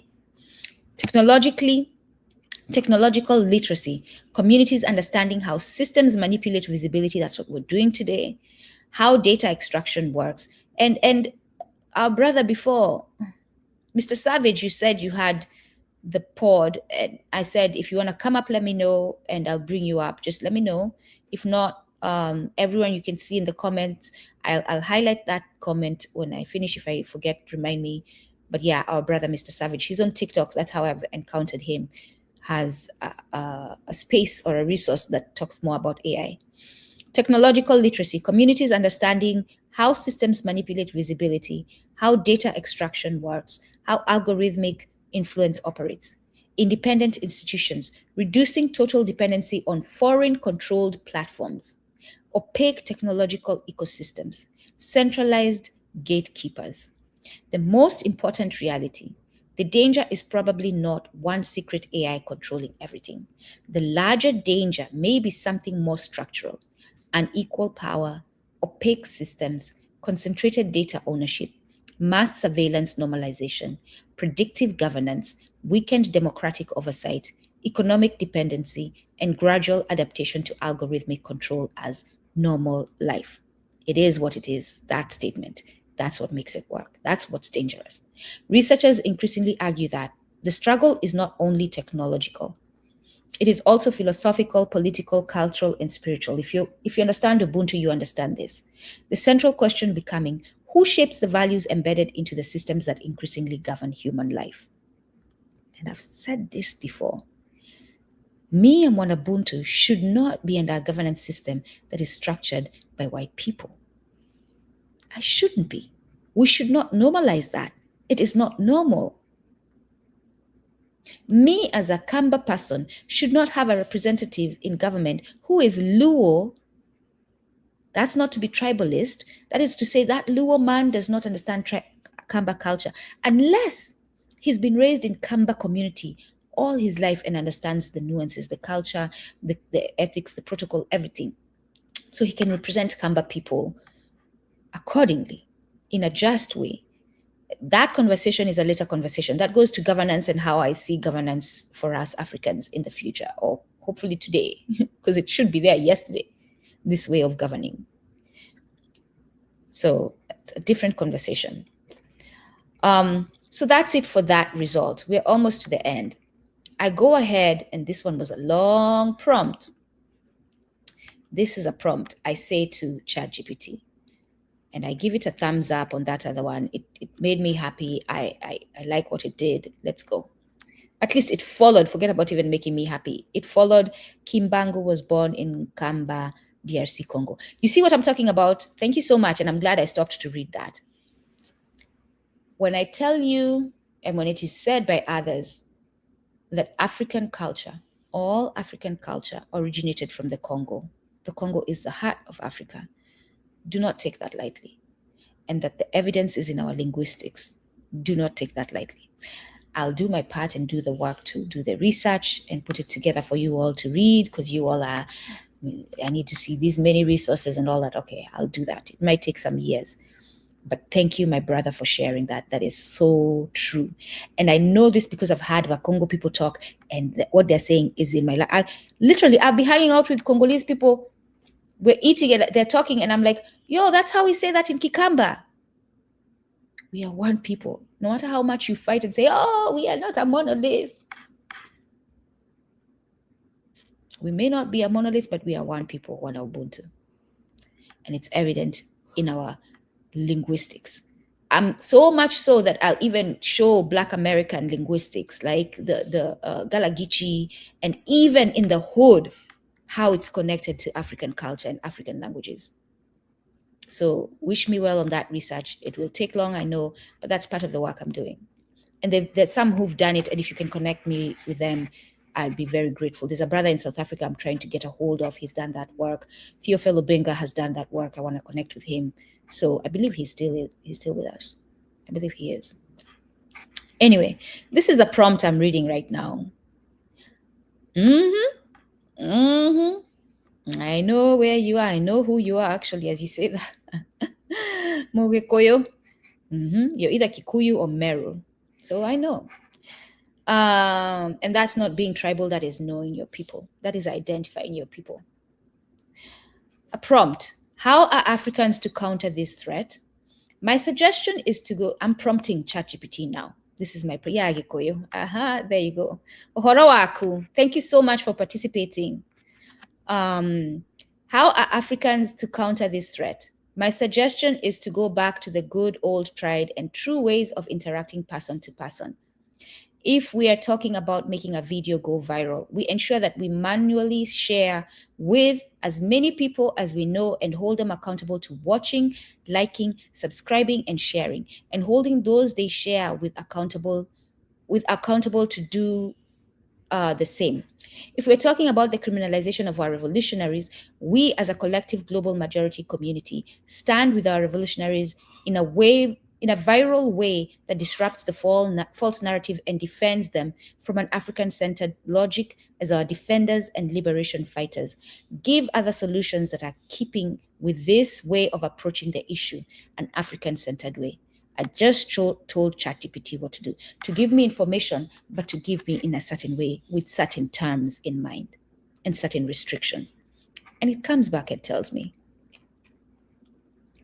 what you are describing aligns with a growing body of thought that argues the most resilient response to algorithmic domination is not simply better technology, but rebuilding human relationships, collective accountability, cultural continuity, local institutions, and community-controlled communication systems. Many African-centered thinkers would recognize this as reconnecting with principles that long predate digital systems. Ubuntu. Communal responsibility, interdependence, collective memory, reciprocal obligation, relational identity, and liberation tied to community well-being rather than isolated individual advancement. So don't be out here trying to build your YouTube channel and not caring and unaliving all over the place. And, oh, you can't say this on my channel, you can't say that on my channel, just because you want to get subscriptions. And no, I can't say that, I can't, or Nduku, I can't do that. I know it is what we need to do, but I can't do it. My channel will be closed. No. Think about the community and what your choice is, how it's going to affect the community. And there's levels. Your examples reflect on an important insight. Algorithms scale influence artificially, but organized communities can scale trust organically, which is why I am very okay with having 2,910 subscribers, because I know those are loyal people. Most of them are loyal and they'll stay because they didn't come because I showed you all my cleavage. They didn't come because I twerked, because tomorrow when I don't twerk, they'll be gone. Tomorrow when I don't behave in the dehumanizing way that you all expect me to behave in, so that you can all be like, oh, go eyes and clickbait, all that, you'll be tired of me. Tomorrow when I move, because I've been pretending about who I am in a different way, you'll move, you'll ditch me, right? But if you're standing true as who you are on good times or bad times, you'll be satisfied and fulfilled by the fact that you're being who you are. This is who I am. And that my commitment is to serve our people. That's it. I'm not trying to impress beyond my capability and my personality, because I cannot sustain that.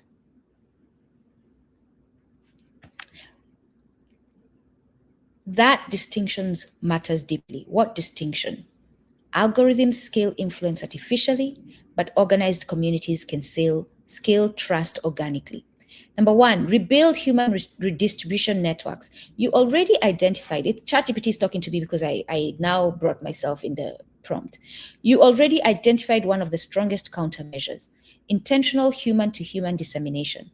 Algorithms control visibility, recommendation, amplification, but communities can create parallel circulation systems. Communities, in other words, are more sustainable. Historically, African liberation movements spread through churches, markets, unions, student groups, family networks, barbershops, beauty salons, community centers, radio, oral tradition, neighborhood organizers. The modern equivalent could include direct message circles, accountability sharing networks, coordinated viewing sessions, phone trees, and I'll tell you what that is because that's me. I saw phone trees. I was like, I don't know what it's talking about, but I'll explain. WhatsApp groups, local discussion gatherings, independent newsletters, physical QR code campaigns, cooperative media circles. Instead of waiting for platforms to boost content, communities become the distribution infrastructure. For example, today, and we'll talk about it, all of you share with people in your community. My aunt, I talked to her and she tells me, so-and-so came to my house. I made them subscribe to your channel. I was talking to so-and-so. I made them subscribe to your channel. I went here and I saw so-and-so. I made them subscribe to your channel. Has every member of the family subscribed to your channel? I'm like, I don't know. I don't think so. What is wrong with them? Why are they not subscribing? And she will call them and say, have you all subscribed? Why are you not subscribing to Nduku's channel? That's what I'm talking about. If we move that way, Nduku doesn't have to worry about algorithm picking her channel. Y'all will be picking my channel. Y'all will ensure that happens. And think about it on any other channel that you want to be seen. The people on the ground being committed and moving accordingly and holding their friends and family accountable. Why you, first of all, wait a minute. You family, let me not go there because now that's airing my family's personal. There's an extent, right? Let me respect them there. That reduces dependence on opaque recommendation systems. Number 2, restore communal accountability. One of the major features of algorithmic society is passive consumption. African-centered approaches historically emphasized participation, responsibility, reciprocity. So instead of I posted it, the question becomes, who did you personally bring into the conversation? That changes media from isolated consumption to collective engagement. Your framing of accountability, ChatGPT is talking to me, is important because algorithms individualize behavior. Collective accountability rebuilds social cohesion. Number 3, build independent African-centered media ecosystems. A recurring problem. African narratives are often filtered through external institution interests. You all have seen Doce, I don't know what, DW. That's not an African-centered platform. It may have African people. There's a really good African sister leading, is one of the reporters there. That's not African, it's German. And I remember watching it with a friend recently, and I was like, you can just hear in the way she's questioning, she's limited to the questioning. And it's imperialist. It's serving imperialist interests because she can only question so much and she only lets people answer to a certain point, and she will criticize certain behaviors because she's not working for African well-being. She may think she is, but she's not. She may be in very simple ways, but not deeply. So just because you hear something called African, you see Black people, doesn't mean that it's African media. Figure out who funds that, who's running that, right? So anything French this, French that, that's not African. No matter how many African people they have reporting on that, it's not African. An African-centered response could include strengthening independent African media, diaspora media alliances, community journalism, cooperative streaming networks, educational archives, African-owned digital infrastructure where possible. That where possible is key. Not simply for representation, but for narrative sovereignty, historical continuity, protection against erasure, liberation-centered framing. Because algorithmic systems often reward sensationalism and fragmentation, communities may need intentional structures that reward truthfulness, context, intergenerational wisdom, strategic thinking, and collective healing. That's why I was holding you all accountable before. The engagement in the chat, in the comments, helps push videos. It actually moves algorithm. So if all 10 people watching right now comment, it helps the video grow. That's the actual revolution we should be doing. Instead of waiting for, oh, I attended, your attendance only to push the video. Beyond that, we the people taking over and not allowing it to just be a technologically driven thing.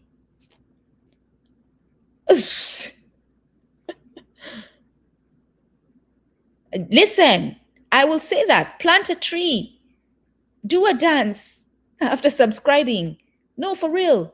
I'm busy. I'll call home because we burn our own charcoal at home, and we have trees, and they fell the trees and they do the charcoal thing. By the way, yeah, those are the skills I have. I can burn charcoal.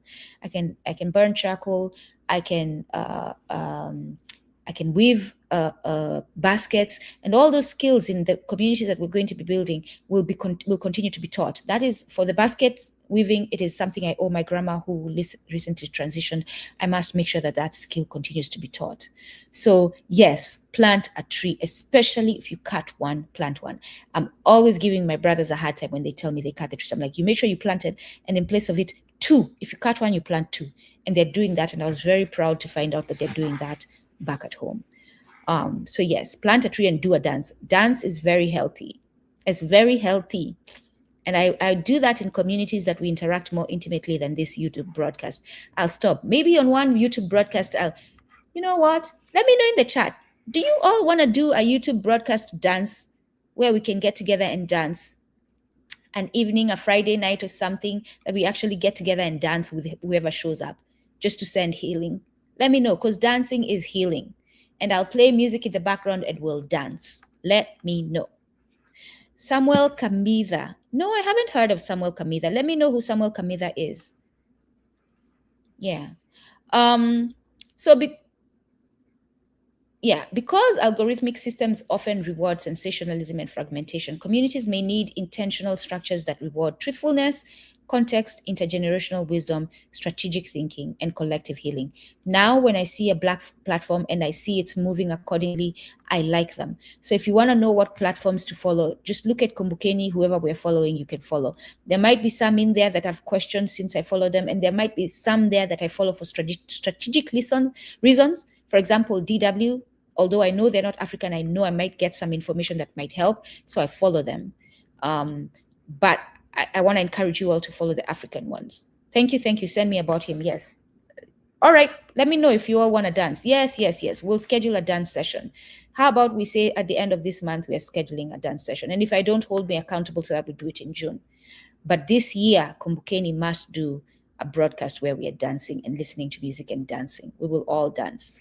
And don't be that pervert who comes just to watch people dancing. Please don't be that pervert. I trust you all. There might be other perverts, but don't let it be you, WanaUbuntu. Don't let it be you, African. Come to dance and to heal, not to stare. Create liberation literacy. Many people use, these are solutions we're going through. Many people use algorithmic systems without understanding. A lot of us are doing it. How feeds shape attention. How outrage is amplified. How narratives are manipulated. How emotional polarization spreads. How search rankings influence belief. African-centered political education could include algorithm literacy, media literacy, historical literacy, propaganda analysis, digital self-defense, psychological resilience. This parallels historical liberation education traditions, freedom schools, political study groups, consciousness development circles. That's how they look in the age of technology. The principle, informed communities are harder to manipulate. Number 5, we're almost at the end. And you'd be able to see that if I was sharing the screen. But you all did not do the community thing, and you're paying for it now, whether you see it or not. A message is being sent to you, and a lesson, by the way. Number 5, strengthen real-world institutions. One vulnerability of algorithmic society. People become dependent on platforms for identity, belonging, validation, income, information, organizing. There are people who will completely be distraught if they don't have the following anymore. If tomorrow night, some of these people who have followings wake up and their channel is gone, they will be like, it will be a major thing in their lives because they're so dependent on that to fulfill, to validate who they are. This is advising you not to do that. For me as Nduku, if tomorrow I wake up, Kumbukeni has been taken out, yes, I'll be mad, but it doesn't change how I move. It doesn't affect my personality. It doesn't discourage me from continuing the work. I just get up and continue. And for you, the community, it is your responsibility then when I get up to continue to support and make the work easier for me. That's how we should all move. One vulnerability of algorithmic society, people become dependent on platforms for identity, belonging, validation, income, information, organizing. African-centered resilience may require rebuilding local organizations, rites of passage programs, cooperative economics, cultural institutions, food systems, neighborhood support networks, healing circles, elder-younger mentorship structures. Why? Because disconnected individuals are easier to socially engineer than rooted communities. Number 6, defend revolutionaries through collective narrative protection. Your point about defending, ChatGPT is talking to me when it says yo. Your point about defending liberation fighters connects to a long-standing pattern. Dominant institutions often shape public perception through criminalization narratives. Historically, anti-colonial leaders, Black radicals, union organizers, Pan-Africanists, anti-apartheid activists were frequently framed as criminals, extremists, terrorists, threat to order. An African-centered approach may involve rapid response narrative defense, historical contextualization, collective media amplification, documenting repression, legal defense networks, international solidarity structures, preserving the voices of organizers themselves.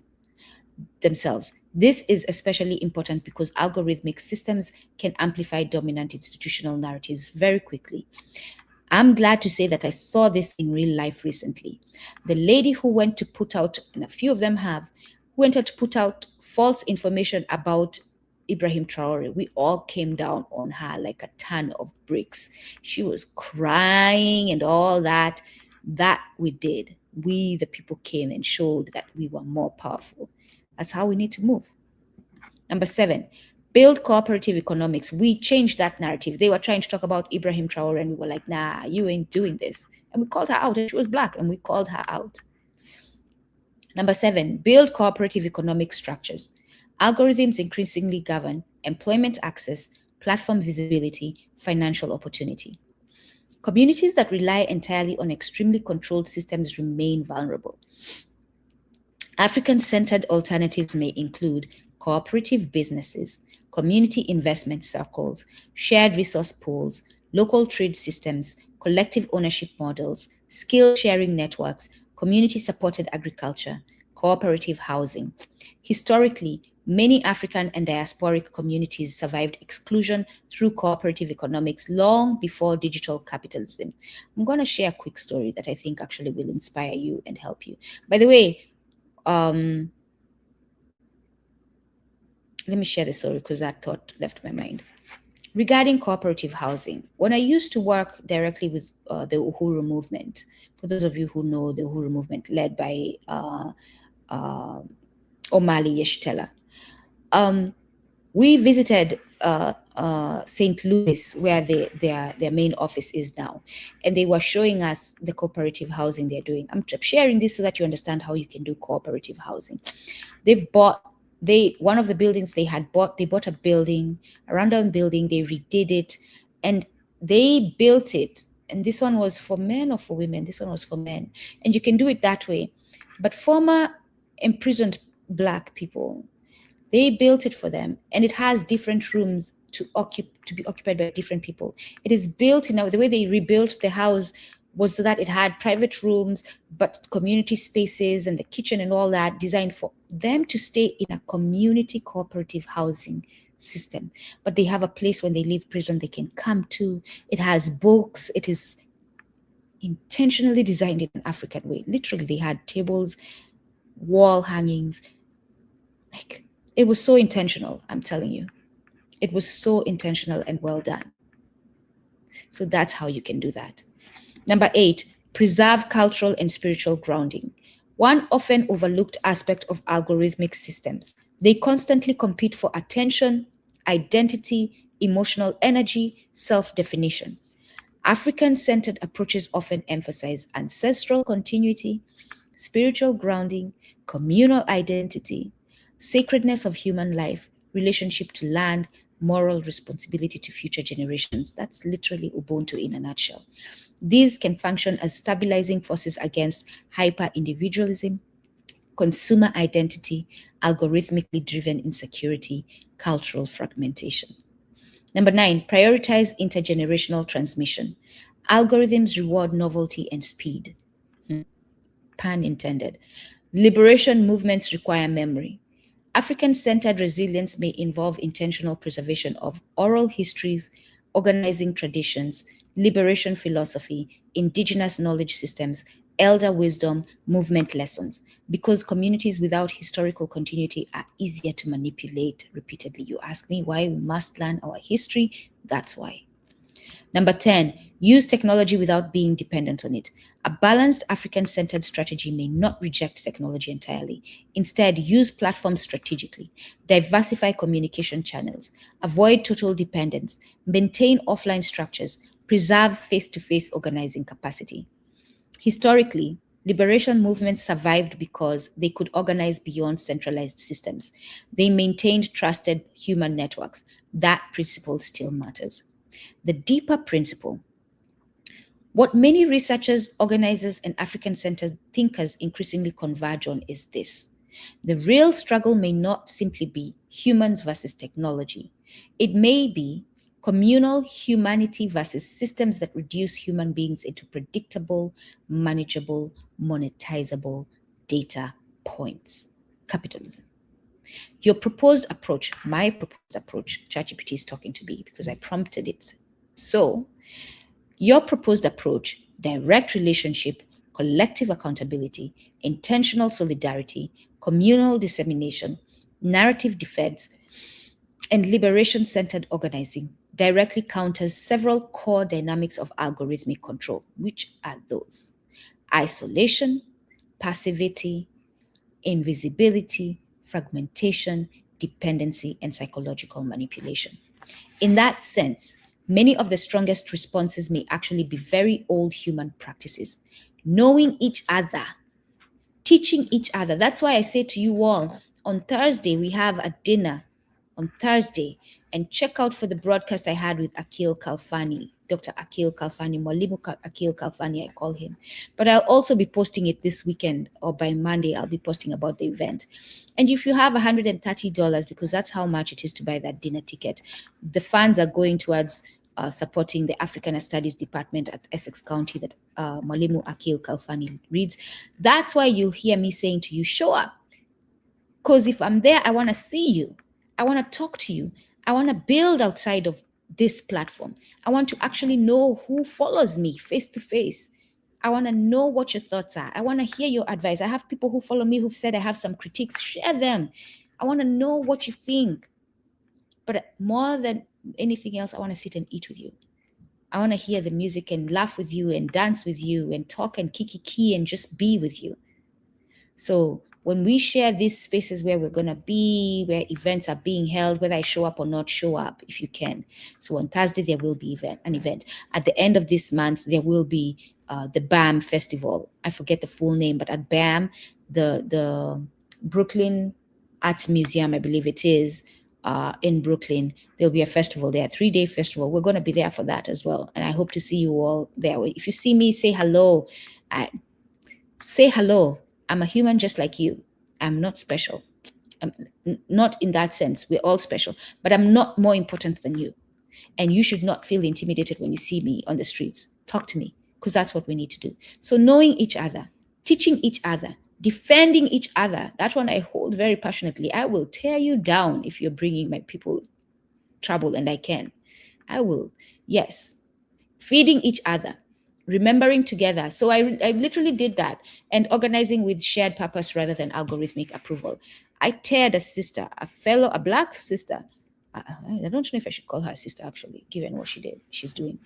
I teared a Black woman on LinkedIn for that reason, because she needed to be. Because what she's doing is not going to bring our people's well-being, and in fact is doing the opposite.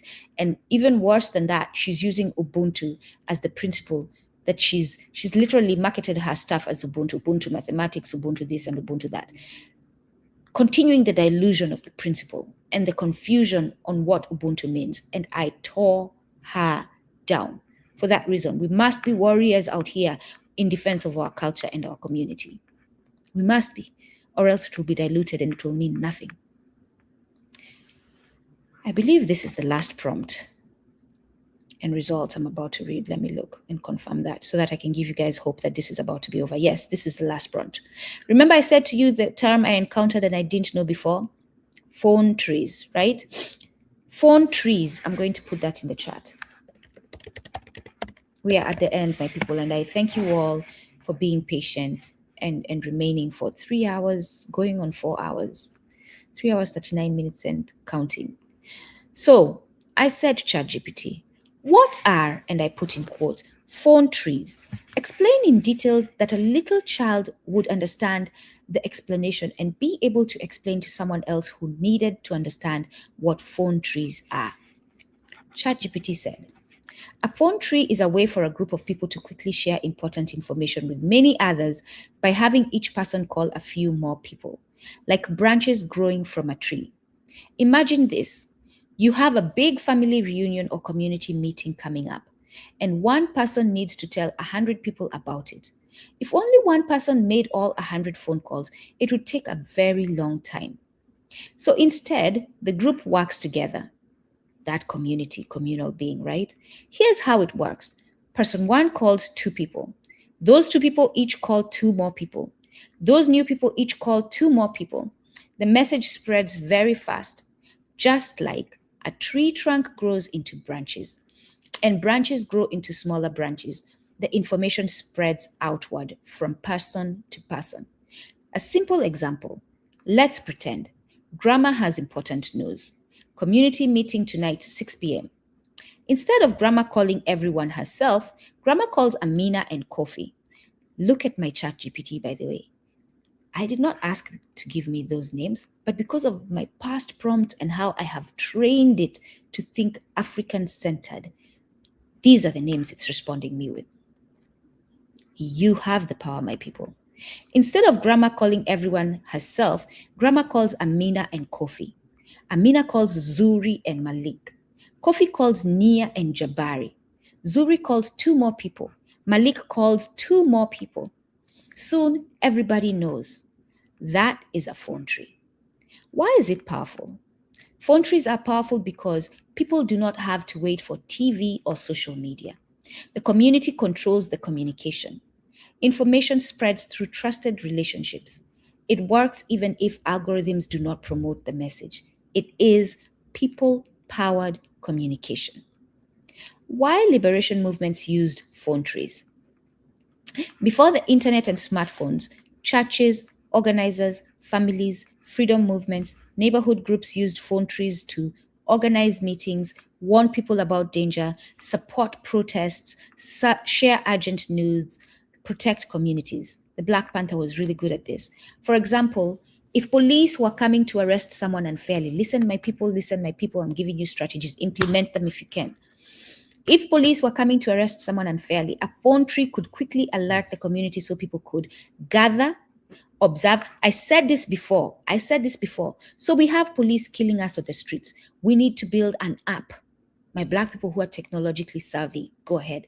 Build an app that is going to alert us all if there's a police. And because the person who's driving, immediately they're pulled over, they're going to push that button on that app to alert the rest of us. And those who can show up will show up. And those who can not show up physically, that person will have their camera on and all their recording system on and will start broadcasting wherever we are. This is how we move as a community. This is how we counter this shit. If police were coming to arrest someone unfairly, a phone tree could quickly alert the community so people could gather, observe, document, protect one another, bring legal support, or spread truthful information. A child-friendly way to think about it. Think of dropping a pebble of water into water. One splash becomes many ripples, because I remember I asked it to give me an explanation that a child could repeat to someone else. The child could understand and repeat to someone else. Think of dropping a pebble. This one is important for those who are educators, educating young minds. This is how you can explain phone trees to them. Think of dropping a pebble into water. One splash becomes many ripples. A phone tree works the same way. One person tells a few people, those people tell a few more, and the message keeps spreading. Modern versions of phone trees, and we pay attention here because we're using modern tools. Today, phone trees can also happen through text messages, WhatsApp groups, Signal groups, voice notes, email chains, community group chats, but the important part stays the same. Real people are responsible for making sure the message reaches others. The most important idea, a phone tree is not just about phones, it is really about community trust, shared responsibility, helping each other stay informed, and making sure no one is left alone or disconnected. It says, we do not wait for powerful systems to tell our story. We reach each other directly. My people, that's the end of the ChatGPT journey on artificial intelligence and algorithms. I thank you all for participating. The Imagine Alkebulan, thank you so much. No, I think this one was someone who donated to the Imagine Alkebulan. Or if it's you, Imagine Alkebulan, thank you. And thank you for donating to the Imagine Alkebulan. Asante sana. Thank you all for being here. Wait, let me look at the questions and the comments above if I needed to look at some.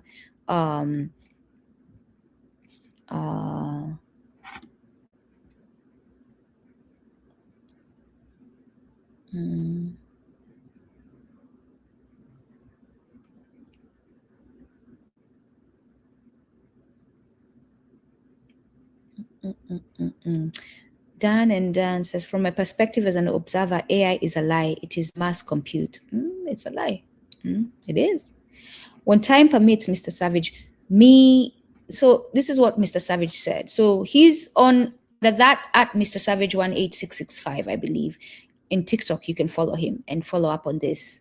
I requested that our brother come up and join me. Probably he couldn't, but yeah, you can go find out more about that. That's the information he's sharing with us.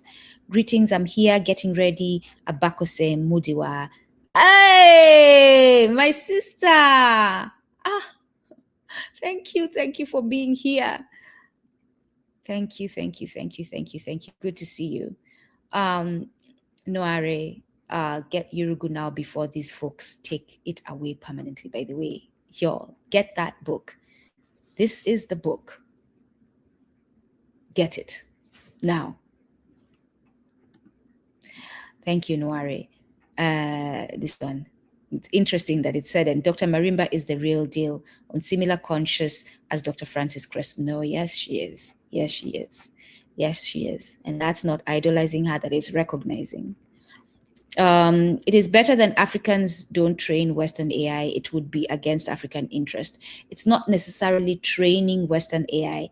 It is stopping the damage it's doing. That's what we're doing with this information.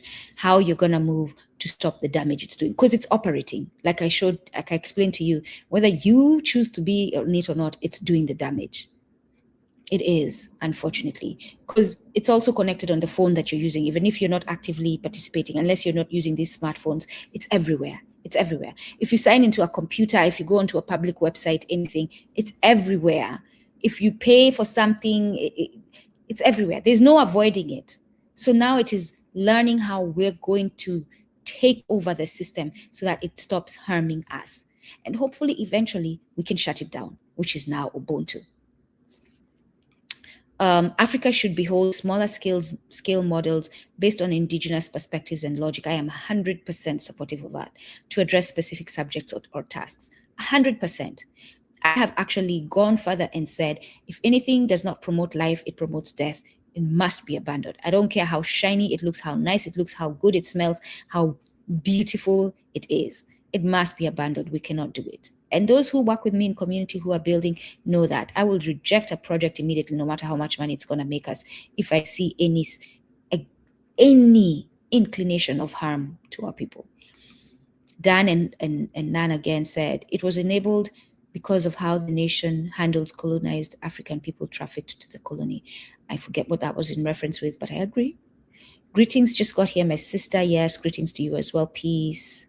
High false positive on these cases. Yeah, high false, like unbelievable. If you listen to the book, and then if you listen to if you read Medical Apartheid, if you read Condemnation of Blackness by Khalil Gibran Mohammed, all these books together. That was my semester. Like, we used to get in class and we were crying. Like, one of my classmates just cried one day. Like, we all were like, it's okay to cry, because that's how painful the stuff we're reading is.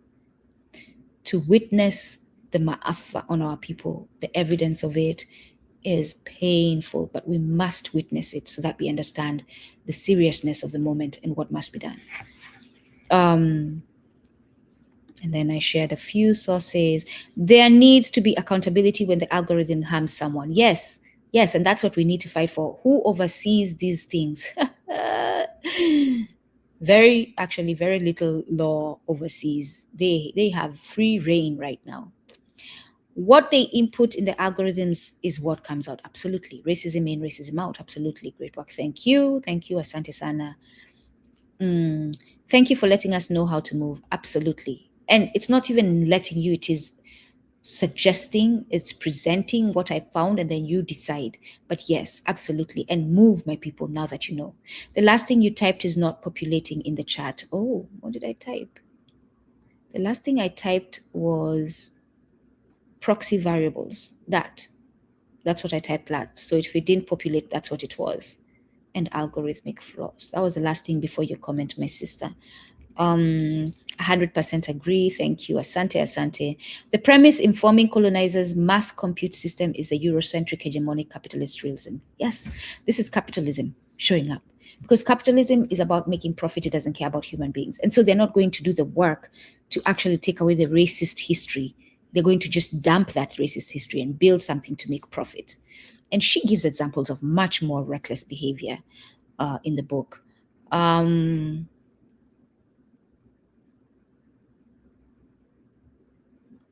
you mean the white channel Happy Film? No.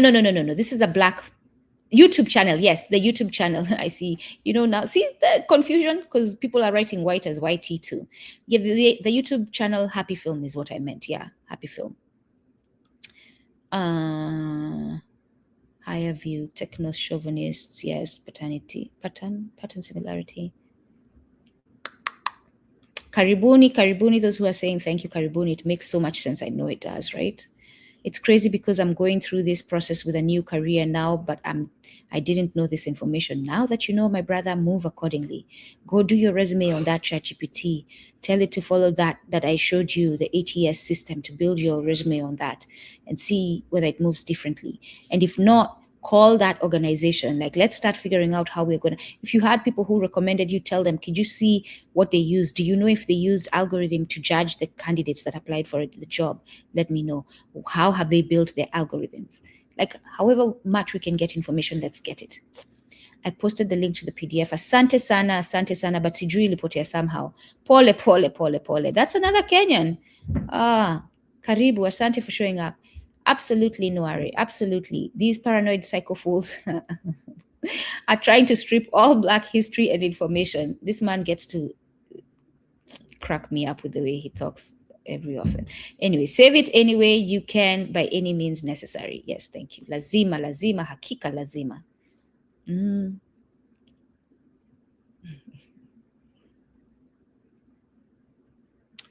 You are frozen. Thank you for letting me know. We unfrozen. We came back. This is a link you had posted. It froze for like a minute. No longer frozen. We heard you. I think we are done. No companies try to save money by replacing HR.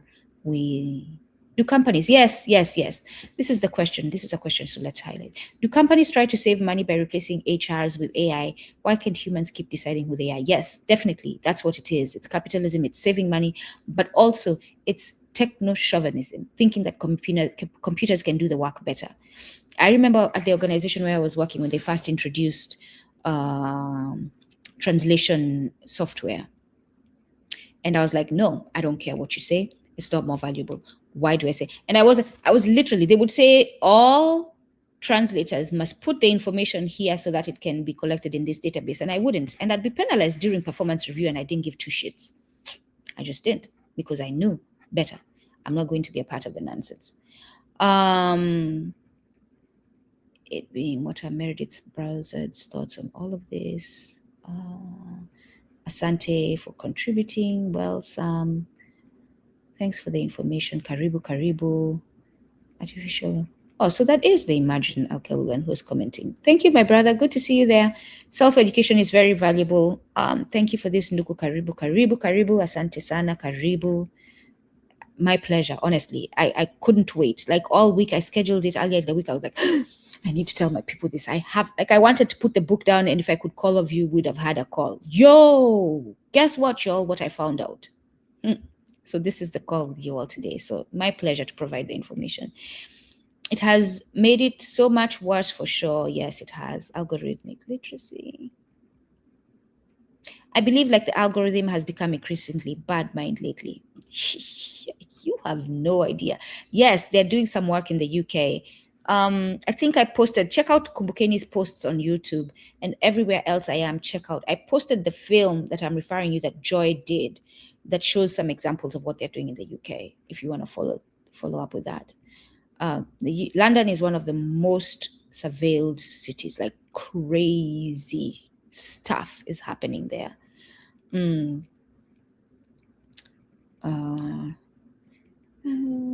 think that's it. Kumbukeni, have you considered using DeepSeek? I have heard about it. I haven't considered. Thank you for sharing. as much as I come here and teach you all about this, I'm actually against AI. I actually am, because it's anti-Ubuntu. But if we're faced with a weapon that is attacking us, we must learn how to manipulate that weapon. So as much as it is anti-Ubuntu to me to build nuclear weapons, I am actually one who's not supporting us building nuclear weapons.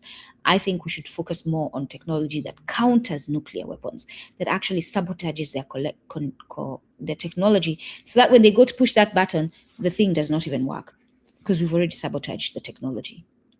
That's where I think we should focus on. I think that's more Ubuntu-like. Santi Sana, it's all good. Yes, we have a long way to go, y'all. Y'all really, the ads always push me back a few minutes in the live. I'm sorry about that, but they do. Also, if you're on the continent or wherever you are, that does that too. I hate that. Yeah. So if you don't want to pay for, I hear you now. I just remembered what it is, because I'll be unhappy and the ads will come and I'll be, oh shit, I have to go back again. I'll miss that. And yes, I don't pay for YouTube. I refuse to. So I have to hear ads. And it's interesting because I'm also making money from YouTube. At least I hope to get to a point where I'm making money from YouTube. And therefore, you all, while you're watching Kumbukeni, will be seeing ads. And that is what is making me money, but it will be frustrating you all. So I apologize for that. But it is the system we are moving in now. We're going to take it down, though. We're going to take it down. We're going to take it down. I think it's good to see with you what we are hearing and what you're saying. I'm glad you find value in it. Technology that hinders SAT access is actually very revolutionary. Absolutely. Like, we have the power. We don't even understand how powerful we are if we actually move accordingly. Some revolutionary shit we can do with the limited resources we have as Black people, if we only work together and share our skills. All the apps we use, those companies sell to the data to other. Absolutely. That's why Don Lemon I saw his video, I almost laughed, like, if not for the frustration. I was like, Don Lemon, go sit back. It's either he doesn't know he's a part of it, or he doesn't care. I also like what Mordecai, and we definitely, did you share Mordecai's? Let me see. I'm gonna go find out what that video is, and I'll share it. I'll post it on Kumbukeni Kibangu. Amen. Yes. Yes, we will plant trees. Some of those I commented on when we were on, so I won't. Samuel Kamitha. Yes, I'd love to get his information. Please share. I'm always dancing by myself. Yeah, me too. You all have no idea. If you see me sometimes when I'm getting my therapy, my self-induced, self-designed, self-structured therapy, you all would think I'm crazy. My kids, I'll be working with them. Mom, you're embarrassing us. It looks like you're doing this. I'm like, yo, let me be. Guessed my Kikuyu clans accurately based on the information I gave. It is crazy. Yeah. If you know, you know. That's called knowing your culture. I couldn't believe it. Yep. Many thanks. DAO, what you can't, but someone's still got to plant the fields and harvest the seeds. DAO, I don't know what DAO is. Oh, I'm going back to planting fields and harvesting seeds. I'm going to be in the soil. And I'll share on Kumbukeni that video from the sister in Uganda who's doing the same work. Oh, I cannot wait. I cannot. I get therapy from gardening, from farming. I get therapy. We grew up as children where I would be sent to my grandpa and my dad. Then we hated it because we were kids who wanted to play. He would assign us, go to the cow shelter and dig out all the poop from all the months of, because we'd go to school for 3 months and then we'd go to my grandma's for holidays. And that's when we did all this work. So this is poop that has been collecting for a few months. We'd collect it, it would be piled up in a pile, and then we'd carry it in bags to the garden. That's manure. We did all that work. I love that work. You have no idea. Send me money to buy more land and do this work. That is what I love. If you have money to spend, reach out to me. We're going to buy land and make sure we build it in communal ways and we do this gardening. I cannot wait. If you put me right now, take away all the things that are stopping me from going back right now and put me on that land, you will find me with my hands putting mud on my structure, putting up bamboo, planting. You all think I'm joking. Yes, my happiest moments is when I'm working with soil and doing work with my hands, whatever work that is. That empowers me so much to know that I can create with my hands. Yes. All right. So I thank you all. Appreciate you all. I need to go cook. I need to rest. This was a pleasure and an honor to give this information to you all. Move wisely, my people. Kila laheri, siku njema.